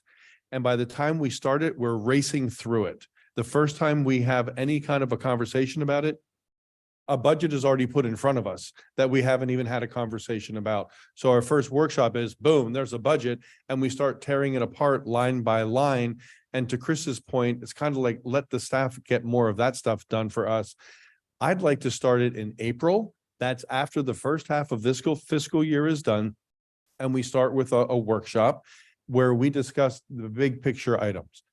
Chris gives us an update on all the capital improvement projects. Where do we stand on the ones that are in this year's budget? How does he project they'll be playing out by the end of it? And we can have a conversation about the capital projects that will be rolling over and the ones that we would like to bring up. That's an opportunity for us to get a status on the big stuff, not the how much money do we spend on copy paper this year, but the big projects that he's working on. So we get a status on them. We understand better what will be rolling over, what will be completed. And then that's our opportunity for us to each bring our wish list. So Art says, I want pickleball. And Vero says, I want more. He says, I want another pickleball court. And Vero says, I want communication software. And I say, I want a dog park, you know, or things that we have through conversations about our strategic plan, we're saying we agree as a group we need to bring forward. So we can have more of a strategic conversation. We have that conversation, and then Chris takes our conversation and he's able to go back and better put together a budget for us. So the first draft of it is more closely aligns with what it is we're looking at, rather than at the first workshop or the second workshop or the first hearing or the second hearing, people throw in stuff at the budget, and that happens every time. Just kind of take a more deliberate approach to it and start it earlier with a bigger conversation. So Chris has a better idea where we want to run with this budget for the following year after having given us a status. So that's my first big request, is that we start it earlier and we start with a big deep dive into some of those big topics. The only issue that I see, Mac, is that we're gonna have very limited conversations as far as, you know, what we're gonna be discussing at that particular meeting, because we don't have any hard numbers as in the middle. We'll be halfway through the fiscal year. Yeah, but that's not. We'll have unaudited numbers, and then Chris can report back on the pickleball court. Here's where we stand. It's going to get done this year. It's not. You don't think that Any- those are conversations that we can have in our regular meetings or in his manager updates? We can. I just don't want to have a meeting just to have a meeting, you know? Oh, I don't want to have a meeting just to have a meeting. I want to have a meeting But to, if we're have a- gonna have something that's substantive and it's gonna, I'm all for it, but. and this is our opportunity to bring our ideas. It's kind of, guys, bring your stuff now so we can talk it through, so we can come to some kind of agreement. But we're not doing it at the workshops, and we're not doing it at the hearings, because we do that every time. And then we're trying to find money for, someone brought up an idea for something, and all of a sudden we're like, great, we'll do that. Well, we already have a budget in front of us. Does this sound like it's kind of a preliminary, what we're trying to do is break down the process a little bit more to Yep. make it more manageable and Yep. digestible. Does it sound like maybe it's an agenda item for like end of Q2, beginning of Q3 check-in with the manager? And then at that same time, also kind of introduction as to what large items we're looking But at? I'd like us all to bring our stuff then. Well, that's what, So no, Chris that's has a fine. couple of months to work on stuff before a budget's put in front of us. I don't like the idea of us throwing things at the budget in the middle of the budget process. Then that's what I mean, an agenda item at that time where it's an end of Q2, beginning of Q3, check-in with the manager on where we're at with those projects for purposes of, you know, a preview to budget, and then with our items that come in. So it's, rather than having an entire meeting dedicated to it, it's an item. Yeah. Okay. Or just Be that. get a better It understanding. could be that rather than a separate meeting, but the point is to get get a good grip on where we stand on these things. And everyone bring your ideas for next year now. Speak now or forever hold your peace. And don't tell me you want another pickleball court in September. I'm not suggesting you did this, Art, but don't tell me you want another pickleball court in September when the budget's almost done and we're trying to get a budget done, and now we're scrambling and arguing about another pickleball court at the 11th hour. Start this process way before. I think it's a benefit to Chris, quite frankly. So we're not racing. This is my fourth one. And every time you hit the first budget workshop and it's a kind of this crazy race. If I may jump in on the conversation real quick, the way I've done this in the past and the way I would envision this moving forward is the budget itself is for operating the village. There shouldn't be any surprises. There shouldn't be any major initiatives. There shouldn't be any major projects living within the actual operational budget. Those wish list items, those belong on the capital improvement plan. The reason they belong on the capital improvement plan is because as priorities or needs change throughout the year, we can have that discussion about moving those priorities up and down.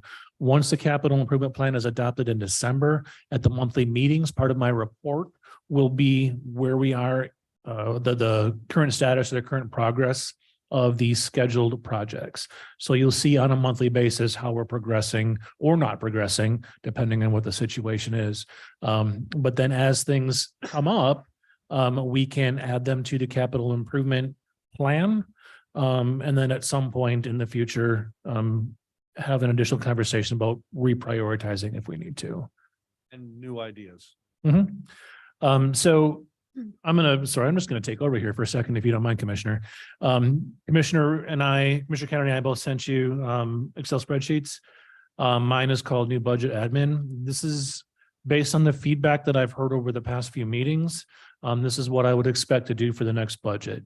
So if you look at the first few columns, A is the, line item.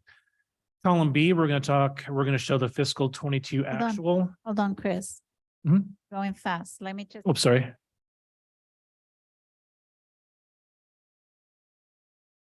Can you put it up on the screen, Chris, please? Yeah, I cannot get logged into Zoom on my laptop. Not in the agenda. It's not on the agenda. Chris. No, it was in the email. Yeah, it was in the email that I Can't had put it sent up on the earlier. screen? I am not able to. Well, if, I'll just talk concept rather than individuals. So it's going to have the actual budget for fiscal 22, the actual budget for fiscal 23, the actual budget for fiscal 24. Then the next few columns are going to identify that same line item for the first two workshops as well as the first two hearings. So we will have a running total of what we've done for the past few years, plus we'll be able to clearly see any changes that we made during the workshops or the hearings. And then we'll finally arrive at that fiscal 25 actual, what we're going to budget, the real budget. So the concerns that I heard where we don't have context, this adds that with the previous three fiscals. And the second concern I heard was we have no idea what we changed. And this gives us the ability to track that. There's a final column all the way on the right that is just for comments. So as we make those changes, I think I have two on the spreadsheet that I had sent out.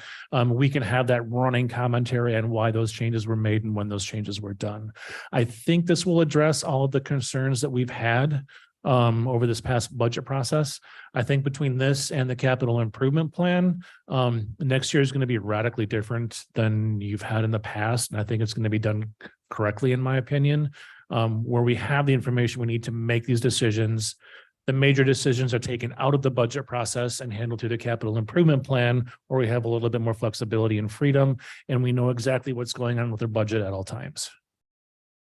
As for the timing, I would prefer to get things started probably July. That's when we'll put together the budget spreadsheet showing the first three or the past three fiscals and get that out to all of you. Around that time is when I'm also going to be asking the departments to submit their budget requests for the next year. As I mentioned, I think during my interviews, they need to provide not just what their request is, but the request with an additional 10% of funding, what that would look like, what we could accomplish, as well as a request with a 10% cut in funding. So if we find ourselves in a situation where we have to cut costs, we know exactly what the effects of that would be for each department. And we can make those educated decisions. Or if we find ourselves or minus 10. correct, Okay. or if we find ourselves flush with cash, we can take a look at what additional services we can provide with that additional cash. Again, seeing each department by department, what that would look like. And they'll provide that to you and to us department by department or line by line? I mean, for the department. For the department, it would end up being line by line, and that's what would show on this budget. If we cut administrative salaries, that would mean, 3 months longer's worth of work, or whatever that may be. Because you're trying to make, this past budget process was painful. You're trying to make decisions in a vacuum, and I do not envy your position. That was so much better than before. That's what I've heard. So that's even scarier. Yeah. And so- if it was better. No. Before, I don't even want to know before. Can You're I share my version up on the screen? If you. Yeah, you should be able to. It says host is disabled sharing. And manager, when you say department budgets, are you speaking to the boards also? Like They fall into, they fall into one department, well, like P and Z code, easy to- Parks and Parkway. Parks falls under rec center. and Parks and Right. Rec, yeah. Okay, so I have screen sharing. No, it's still. I'm working on it. Let's try that. Are you able to? You started my video. No, you have to enable screen sharing. Go down to the bottom of the screen there. Push that way, button. Multiple participants can share simultaneously. There you go. Great, here we go. So It's interesting. I put what I'm going to show you now, I put this together. I was actually working on it even before we finished the budget because every year I have issues with how the process goes, the information that we have, and specifically how we track changes to the budget from version to version. So I put this together for myself. Can you move the screen up to the top right corner? Yeah, drag that up to the top right corner. Or hit the minimize button. a little Yeah, I'm bit. trying to There, get it there you going go. here. There you go, even better. And drag it up. some more. All right. There you go. Okay, so here's what I put together, which is like Chris's, except it has more detail that I find to be very. So I take one item out of the budget, I put commission and our executive. The first thing I would like to see is history from the previous 3 years. I want to see what was budgeted, what was actual, and the variance each of those 3 are. So on that, we're basically. And then I want to see year to date where we stand in the same item, budget, year to date, the forecast, and the variance. This is we already seen in our budget now. This we do get to see, and that's very helpful. Well, here's where mine fits. And I'm not suggesting you guys take it off. I'm just showing you, I thought it was cool. So the same item, as we scroll back and forth, first we had 3 years of previous history, then we had current fiscal year to date. Now we see the first budget workshop, second budget workshop, the first hearing, and the second hearing. And here's the difference between mine and Chris. It shows the budget, and it shows whatever changes we made during the meeting. We plug them in with a note what we did. And I made something up. Okay, so we said the mayor's salary is $4,000, and I said, no, negative 1,500. We decided the mayor is going to be $1,000. And the commission, we're going to add $2,000 before all of the money. That's the point of the change in there. Show you, and then it calculates your variance to this year's budget and to last year's budget. And what you're not seeing, I'm not on the screen, is when you make changes here to the first budget workshop, it drops the numbers over here, calculates the second budget. But they're not under the, so we say to remove that. You can see it changes it on the next budget workshop as well. So all of our changes that we get during the meeting calculate over to the next workshop. So when we come to the next workshop, none of this will be just the budget, the new version of the budget will be set. But we'll be able to see that our changes. This is what happens in before meetings. I'm keeping notes as we're talking about what we're going to change. And then I get the next version of the budget, and I start going through my notes to make sure that I find it makes a lot of it. This was this number was right, I go back to this video, we're trying to figure it out. And we're all visual. Then we get to this meeting, we start the same argument all over. Well, we do it live during the meeting, and we there's some of you call it. And it happens live, and we all get a copy of this when the meeting's done. And this is what we're walking into the next meeting, and we work on it again. And as we work on that, the formulas push all the numbers forward to the first budget hearing, to the second budget hearing, and everything stuff along the way where we work on stuff, pushing the numbers forward. These numbers are here because I did run it. Right? It pushes the numbers forward all the way through until you get to a final budget. So what this does for us is we all get to walk through this process live during the meeting, and as we agree on change, we make the changes to the budget.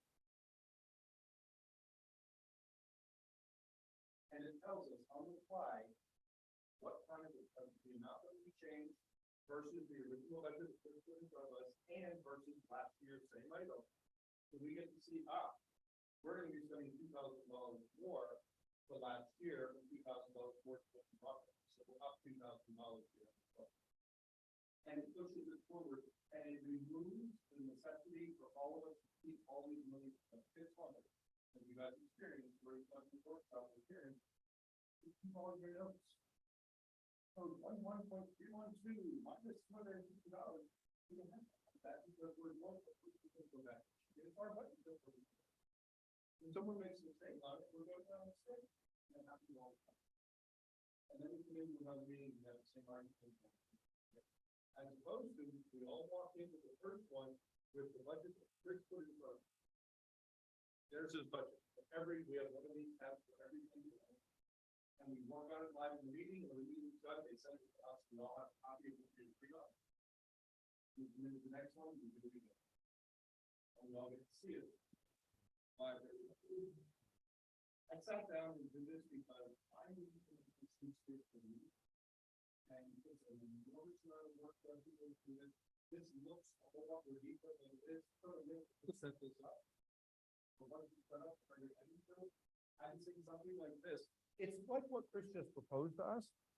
It just has more detail in it because you see all the changes and the notes right there. So we get to see, oh, yeah, we deducted $2,000 from the mayor's pay, and that's why we did this. Yeah, the main And we difference. get is to the trace it the forward. whole way through. It follows us forward. The main difference between the one, your version and Chris's version, we have more detail for each step of the process. We see all the change and we see all the notes each step along the way. So I'm not asking you guys to adopt this. I'm just showing you I did this because while you new folks are saying, oh my God, that was crazy. I'm telling you, oh my God, that was pretty awesome compared to my first one. And I think this would take us a huge step forward. So what Chris did, yes. But my version has a lot more detail in it. We can track the changes as we make them. So that's what I put together for you guys to look at. We don't have to decide anything today. Anybody have any questions about what I put up? Guys? No, I'd like to get, what does Chris think about it?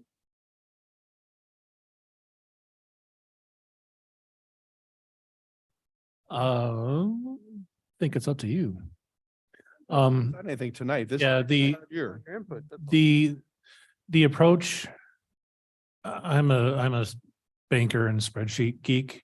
This makes a ton of sense. I also recognize that sometimes having this much information can be a detriment because there's a lot of noise with having the information. So it just boils down to what it is you're looking for.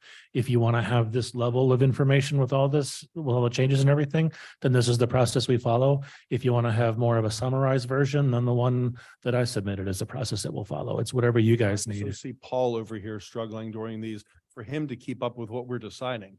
And then that's why we see the next version with some things missing or things wrong, because he's over there making notes all over the place too, as opposed to, I didn't show them, as opposed to if we have this up on the screen and we're working from it, we're all looking at it and saying, yep, that's what we just agreed to. It's done. Move on to the next one. No matter which decision you choose or which option you choose, or if there's someone that we haven't even thought of yet that we choose, it will be done live during the meeting, and I'll be doing it in addition to Paul Ellie. We always have two folks to agree or to notice things that are incorrect, and we can have that conversation, but we'll absolutely be doing it live.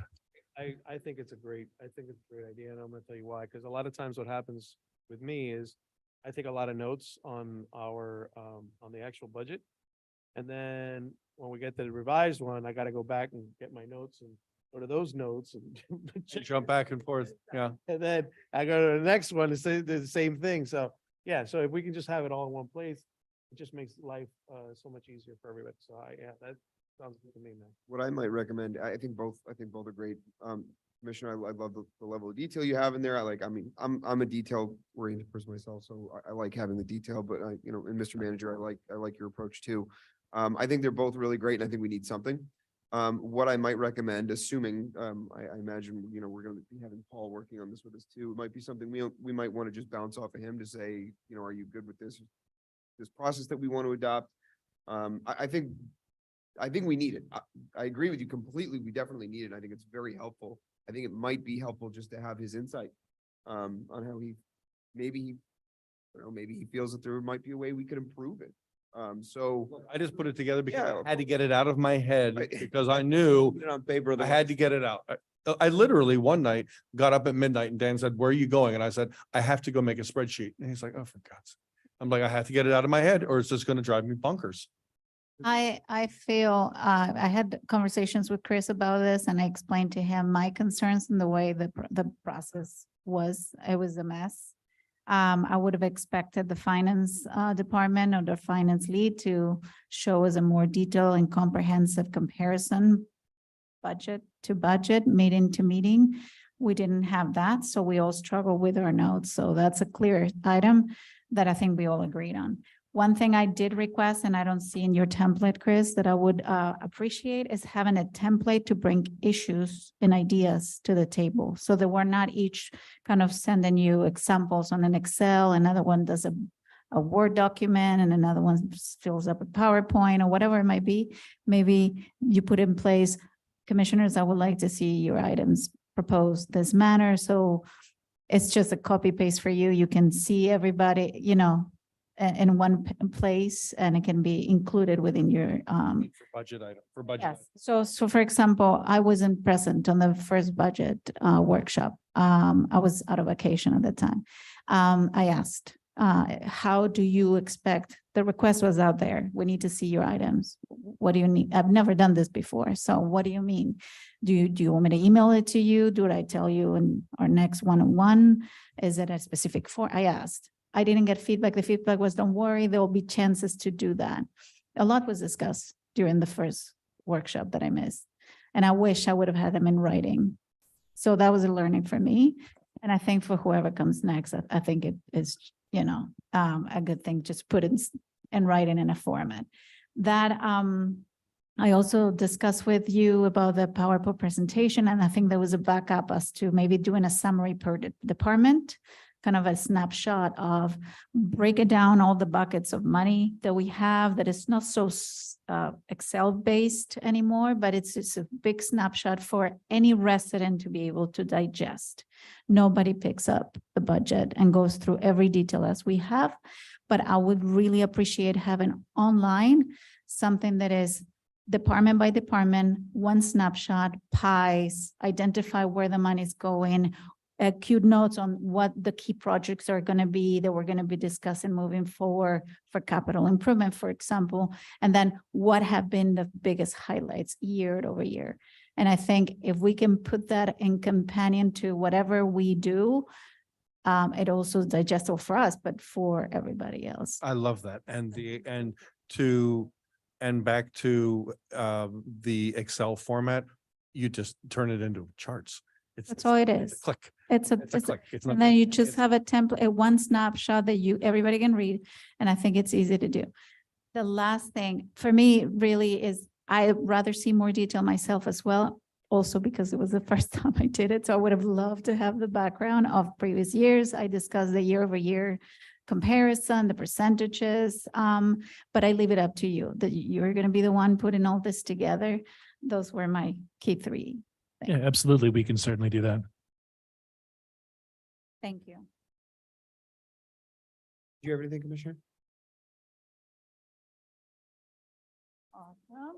I mean, I did have one, I had one item on wish lists that I think, to me, that part of the process felt a little kind of vague, and a little too broad. I'd like, if I'm gonna be presenting a wish list, when I wrote the first, I call it wish list. We're just calling it that, colloquialism.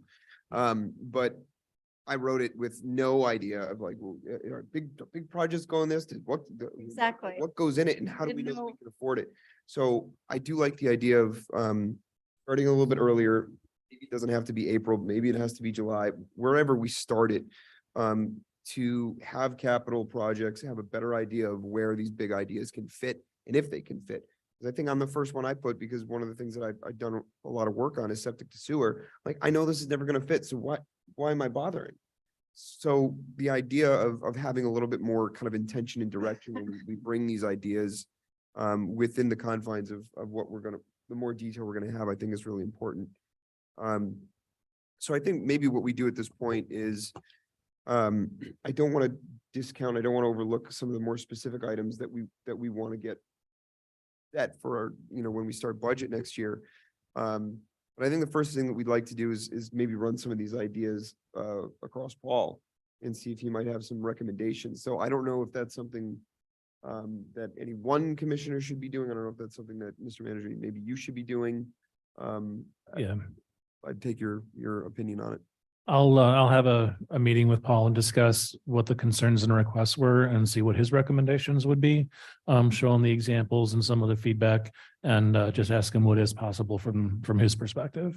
I don't know if it's something that we would need to get maybe some of his time for. I don't know if we can do that, if he'd be open to doing that. Bring him in for one of the meetings, do you mean? Maybe to ask after you have those, all right, maybe we start with you running those ideas past him and then saying, is this something that you would, want to take questions from the commission on? Yeah, absolutely. So I don't want us to abandon this because I want to make sure we follow through with it, especially some of the items that aren't the spreadsheets. So maybe what we can do then, Chris, is you can speak with him and then we can kind of regroup on it in November after you spoke with him. Yeah, we can certainly do that. So Paul will be here in November for us to have this conversation with him. Is that what I'm hearing? I think the idea is that Chris will speak to him with respect to the items that we brought up and then ask, is this something that you'd be willing to speak to the commission about? Yeah, I can't speak for him and say that he'll definitely be here in November or that we'll be ready at that point. But we will have him back at some point. Or when we get down to number 14 here, request for placement of items on next meeting agenda, because I want to make sure we get to it before next meeting. Let's make sure we put that on there so we don't forget it, because I don't want us to lose track of this. I was gonna say November is gonna be until 2 a.m. Ladies, bring your pillows. Be ready. Okay, so a couple of really good items there. I don't know if we have anything else to discuss on that before we move on to 13H. No? Okay, so 13H, Commissioner Kennedy, Well, okay, so if we are now going to let me go back up to my notes from earlier.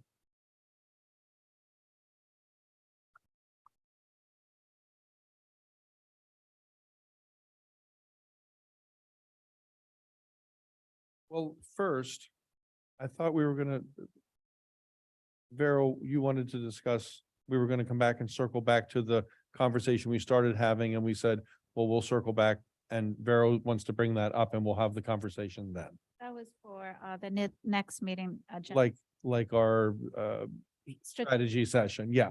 So I'll tell you what, my thing that I want to discuss now, I'd rather discuss yours, so we can try to wrap that up, because mine could end up being just one of those things that we discussed that night. Right. Yeah. so let's talk about what our strategy session here is going to look like. So Cool. So this is what I was proposing. I was gonna put it in the agenda. I had a conversation with Chris.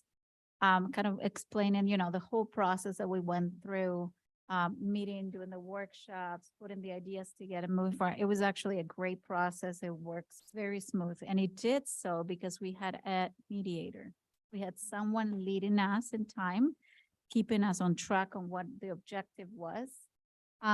Literally pulling out the results of the discussions, sitting down, filtering, organizing, coming back to the next workshop. So we had someone do that for us. We had an extended vendor to do that.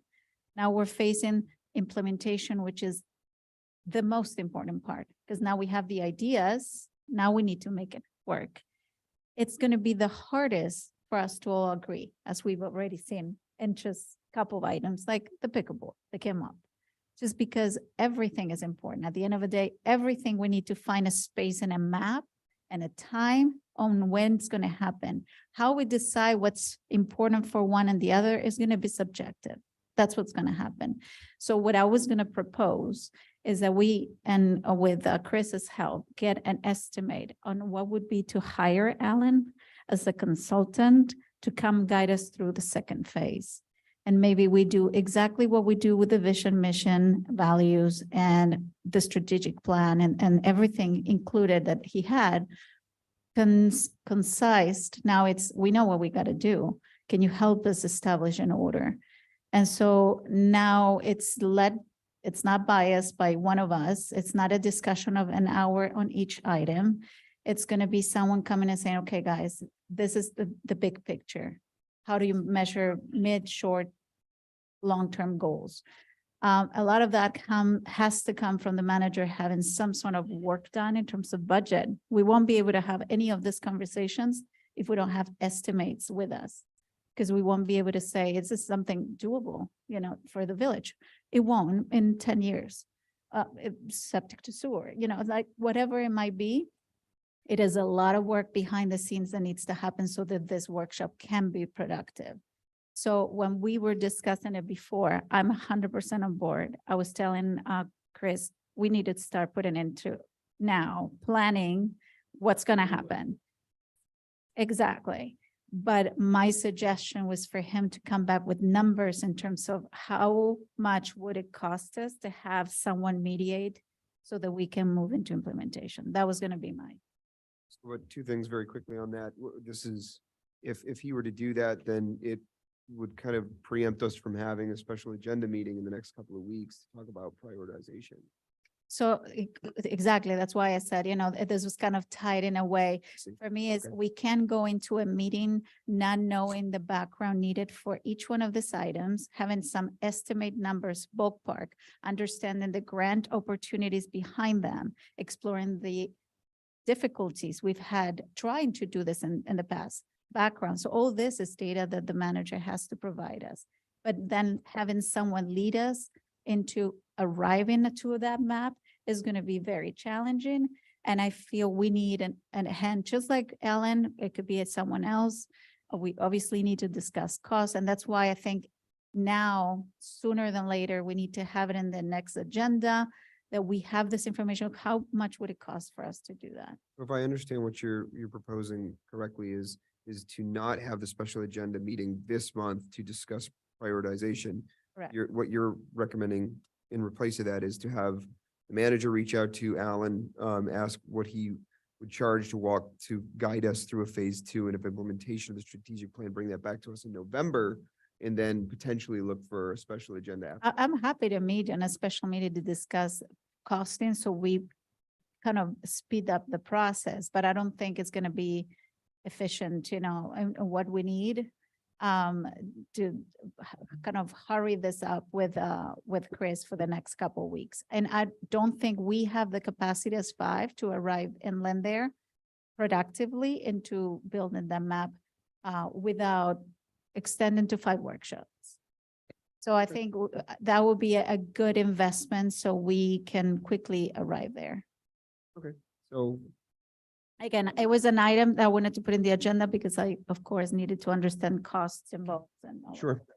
that. May I respond? Yeah, of course. Okay, so I like all of that. And what I brought up initially was something slightly different. So I'm talking about legislative priorities, things that we work on that don't really have budget impact. I'm not saying build a dog park. I'm saying we need to finish the swale thing that we never finished.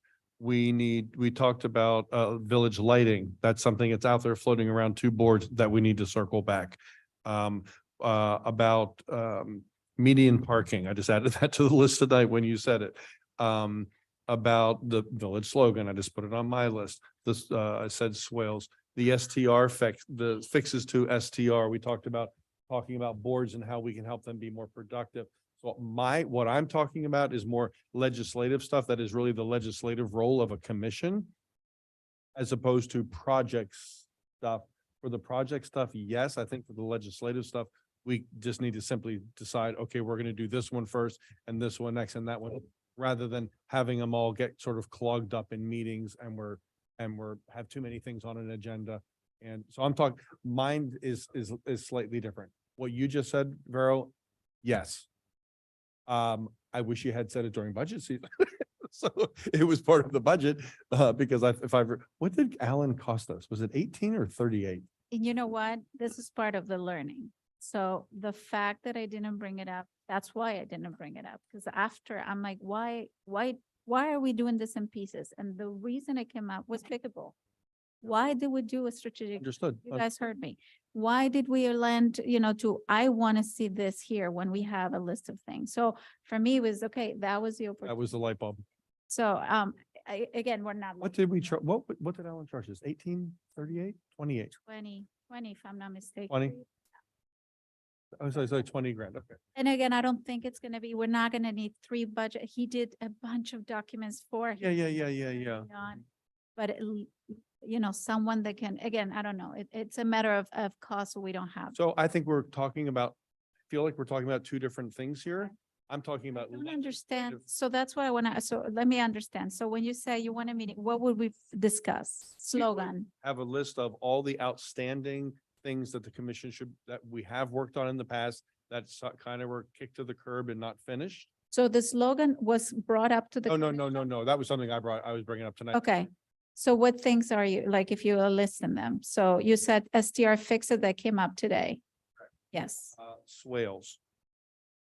We had many workshops and meetings about us fixing our swale ordinance. We did driveways first. Okay. Swales are related to them because parking was involved. When you say we, is the prior administration? Commission. Okay. We had lots of meetings on this topic. So are these items that we are gonna bring back because they were never finished? We're never finished. That's what I'm saying. We have a bunch of unfinished stuff. And Chris has a list of this. I'm not sure that Chris is even aware of all these things, because I've never sat down and Okay. had this conversation with, I've barely seen Chris since he started. Okay. Remember, he landed in the middle of budget. It was kind of like, let the man do his budget and then we'll catch up after that. So, yeah, we have a bunch of unfinished business. I have a list going here, but it's legislative things. It's not buy this, build that. It's, But is it something, my question is, why don't we just share the list with Chris and have Chris accommodate it in an agenda so we can discuss it? that's all I'm saying is, I think we need to have a conversation. We each need to we need to look at the list of unfinished stuff. If any of us have things, legislative things that we want to add to it, then have that conversation and prioritize them. Say, look, the swales has to get done. Chris, bring that one back to us first. Send it out as it stands now, because it was written 15 different times. Art, I couldn't even tell you where we stand on it right now. Could you? No, it'll be like, we'll be starting from scratch. So, You would. and by the way, we will be starting from scratch because It's a new commission. it's a new commission. That's right. So Correct. it's kind of like land development code was the exact same thing. That would have been one of them had we not gotten it done. Okay. Yeah. Sounds like I agree with you. This sounds like two different things, and this might be one way to kind of attack both through one meeting. So we talked a lot about doing a special agenda meeting to prioritize what we have outstanding, and kind of reintroduce them at the same time. Legislative things. Yes, the things that we were just talking about. And Commissioner Amsler at the same time, within that meeting, talk maybe to move things forward a little bit more quickly, get an idea of what Allen might cost to help advance the strategic plan, Correct. so that we can We discuss can it have that conversation the same night. right the same night. That's what I'm Go with saying. that. So that not only advances your plan, but it also attacks a lot of the things that we need to address. But for this legislative conversation, we'll come up with a list of all, I have a list here, but I have not done a real thorough search of all my meeting notes. Because I know there are things I'm gonna go back and go, oh, shit. So what I don't understand, Mac, and I'm sorry, and I keep going through this. So we're gonna meet as 5 commissioners to look into things that happened in the previous commission that was never kind of addressed. And any other legislative priorities that any of us might want to add to the list. Oh, so it's a Yeah. priority As just for the year. for the rest of this year, like, okay, these are here's the, and some of this unfinished Okay. business, we might decide as a group, you know what? Forget the swales. Got it. Okay. We're not even gonna do it. It's So sort of we'll, plan we at some point spoken about when apologies. When we were doing the strategic plan, we talked about it, having like a whole commissioner's priority, sharing the plan, so we all know where, okay. Yes. yeah, so legislative stuff, not project stuff, not dog park. For this meeting, it wouldn't be dog park, it would be legislative things. We need to fix, we have problems in the construction ordinance that need to be addressed. We've got to get them fixed. Where does that fall in the priority list? So we can get to work on that because attorneys have to work on this, Chris has to work on it. But isn't that the point of our discussion spaces, that we have that brought every month? Yeah, but rather than just like waiting to see who's gonna bring all this stuff up, you want me just to start throwing stuff on the agenda again? I don't want to do that. I'd rather have all of us look at the whole list, add whatever you got. You guys have never really had much of a chance to add those kind of things on. Like, hey, I'm really concerned about our ordinance regarding blank. We need to discuss it. So all the legislative stuff that we're responsible for. Okay, and then how, Prioritize the list and say, okay, swales first, this second, this third, and we can sort of map it out and say, this is how much we can get done reasonably here, because each one of these things is a discussion. We agree on stuff. It's an ordinance, it's a resolution, it's whatever it is. Because some of these things, land development code, look what that took us. And it just kind of, you guys landed in the middle of that. So if an item comes up on the plan and we share that we all want to talk, I don't know, 3 out of 2 decide they want to move forward with swales. What does it mean? We're discussing it that night or we're putting No, that? no, on- no, no, no. We're just prioritizing it and then Chris kind of parses it out to us. We got to, get things on an agenda and get them moving forward. Because every time you start one of these things, it's a discussion, bring it back for a follow-up discussion. We want this board to come, tell us what they think. It starts a whole process that takes months. It sounds so easy to do some of these things, but then you guys see what happens. Send it to a board, have the attorneys go do some more research. Whenever it's needed. And to that point, Back and again, and if it needs to go to a board, but otherwise, that's what the commission meeting is for. We've been, so we're just prioritizing when we want to do them. Otherwise, it's going to be, I'll just start throwing them on agendas and we'll do them in max order. So what I'm saying is, do you want to do them in max order or do you want to all agree? I think we've been doing that so far and that's been. I know, and I don't like it. I don't like looking at an agenda and thinking 5 of these things are mine. And the last commission got really tired of it. And I tried to get them to do this. Guys, let's sit down and figure it out and prioritize all of our ideas. And they said, no. And I said, great, then I'll put 3 things on every agenda. Here we go. It was McMansion and this and that. And then it became max meetings. Listen, guys, Not to be that. can we wrap this up? Because now I'm starting to feel the circle thing going along. So Just trying to get us to agree to no, have. I'm with you and I think we should have a meeting. But I think we also need to talk about the purpose of Allen again, because I'm still don't understand. We want Why to. don't we set this meeting where we? Yeah, can let's do discuss that and then legislative stuff, Discuss Alan that night. please, can we do that? Yeah. Okay, so I make a motion that we select the date that before which we will all send our legislative priorities to Chris so he can get them all on a master list. Our job that night will be to prioritize them and also discuss the separate topic of Alan coming back to help us with strategic plan next steps. So do we, I'm on vacation until my 23rd is my first day back. If you want to do it this month, it has to be after the 23rd. And I have a work conference. I'll be gone the 27th to the 31st. how do we feel about the 24th in 3 weeks? I will be in Budapest time, but yes, I'll be here. The 24th? Well, I've been back for a day. Oh, I'm sorry. You leave when for the next conference, the 27th, you said? 7th Friday. I'm home for 3 days and I go. It's okay. I'll do it. I'm fine.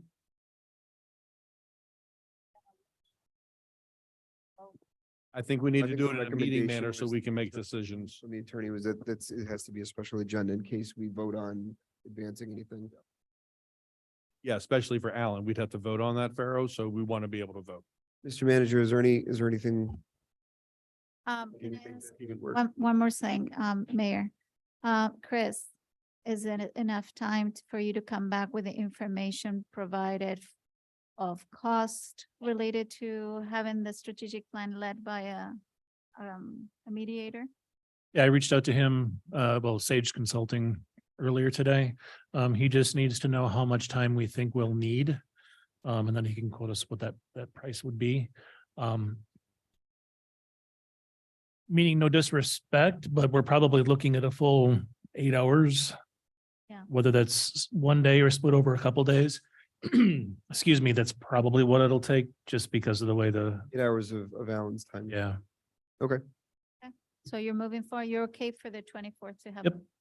Absolutely. 7 o'clock, it has to be on the 24th, not 6. Is everyone okay with that? That's fine.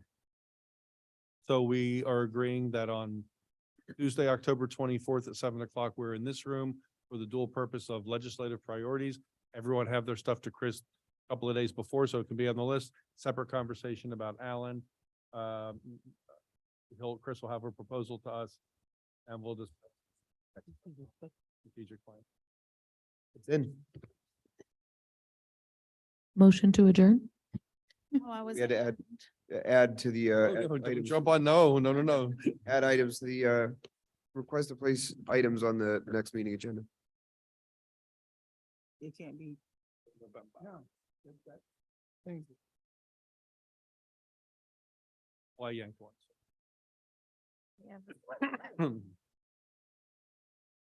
You had more you wanted to put on the next agenda? You ready? Yeah, of course, go ahead. All right, so quickly, what I had asked Chris as well, let me just pull up my notes so that I close.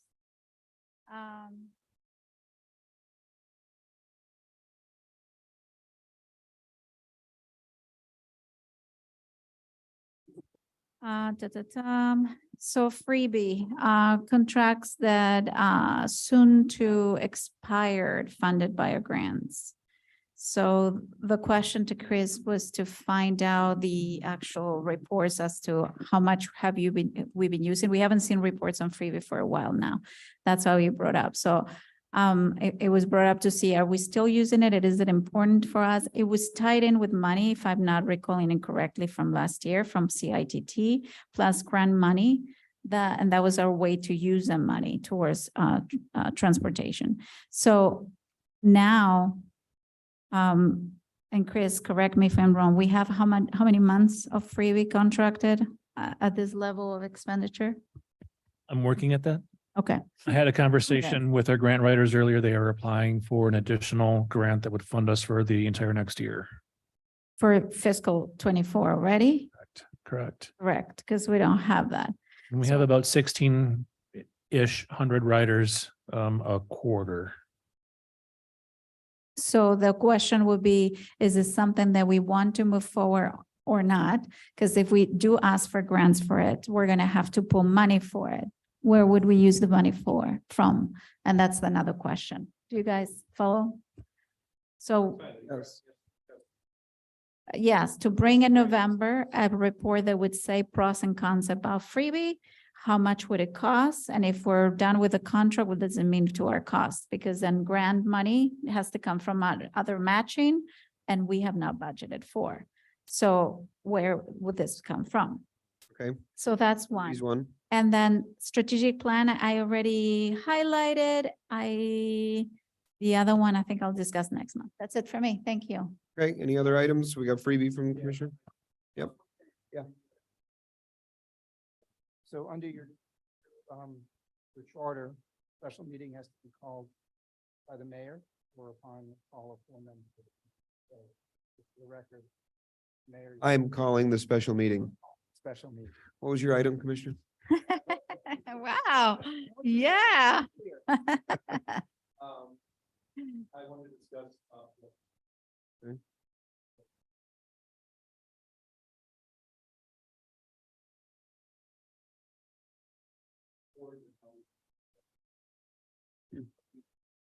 Okay,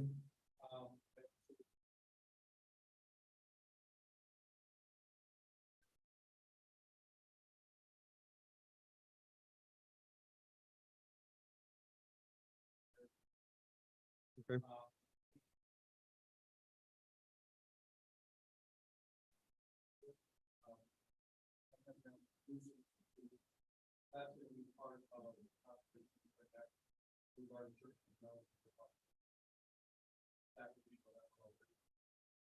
I hope so.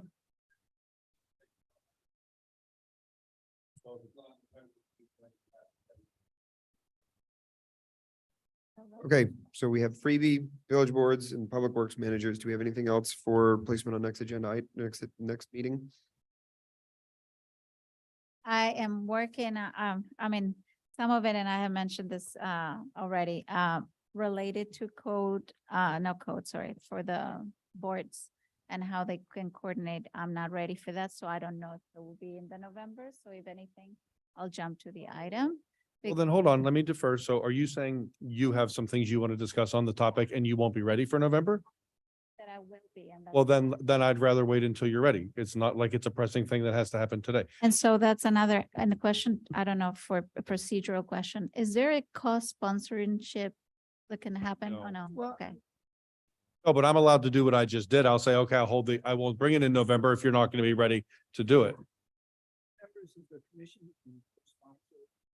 In other words, if. We don't know it item unless. We can't work discuss on it That's- together. Oh, but I'm, right, you can't do that. But I mean, if the question had come up a few months back, what happens if one commissioner notifies the manager they want an item on, and then another commissioner does the same thing, separate and apart, not knowing that the other commissioner wanted the same item? Which is what And happens. So who brought it?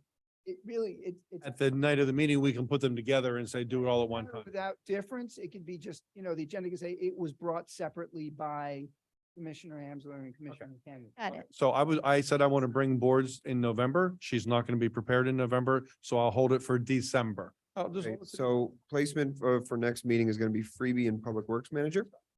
And on that, motion to adjourn. Motion to adjourn. Um, Second, yes.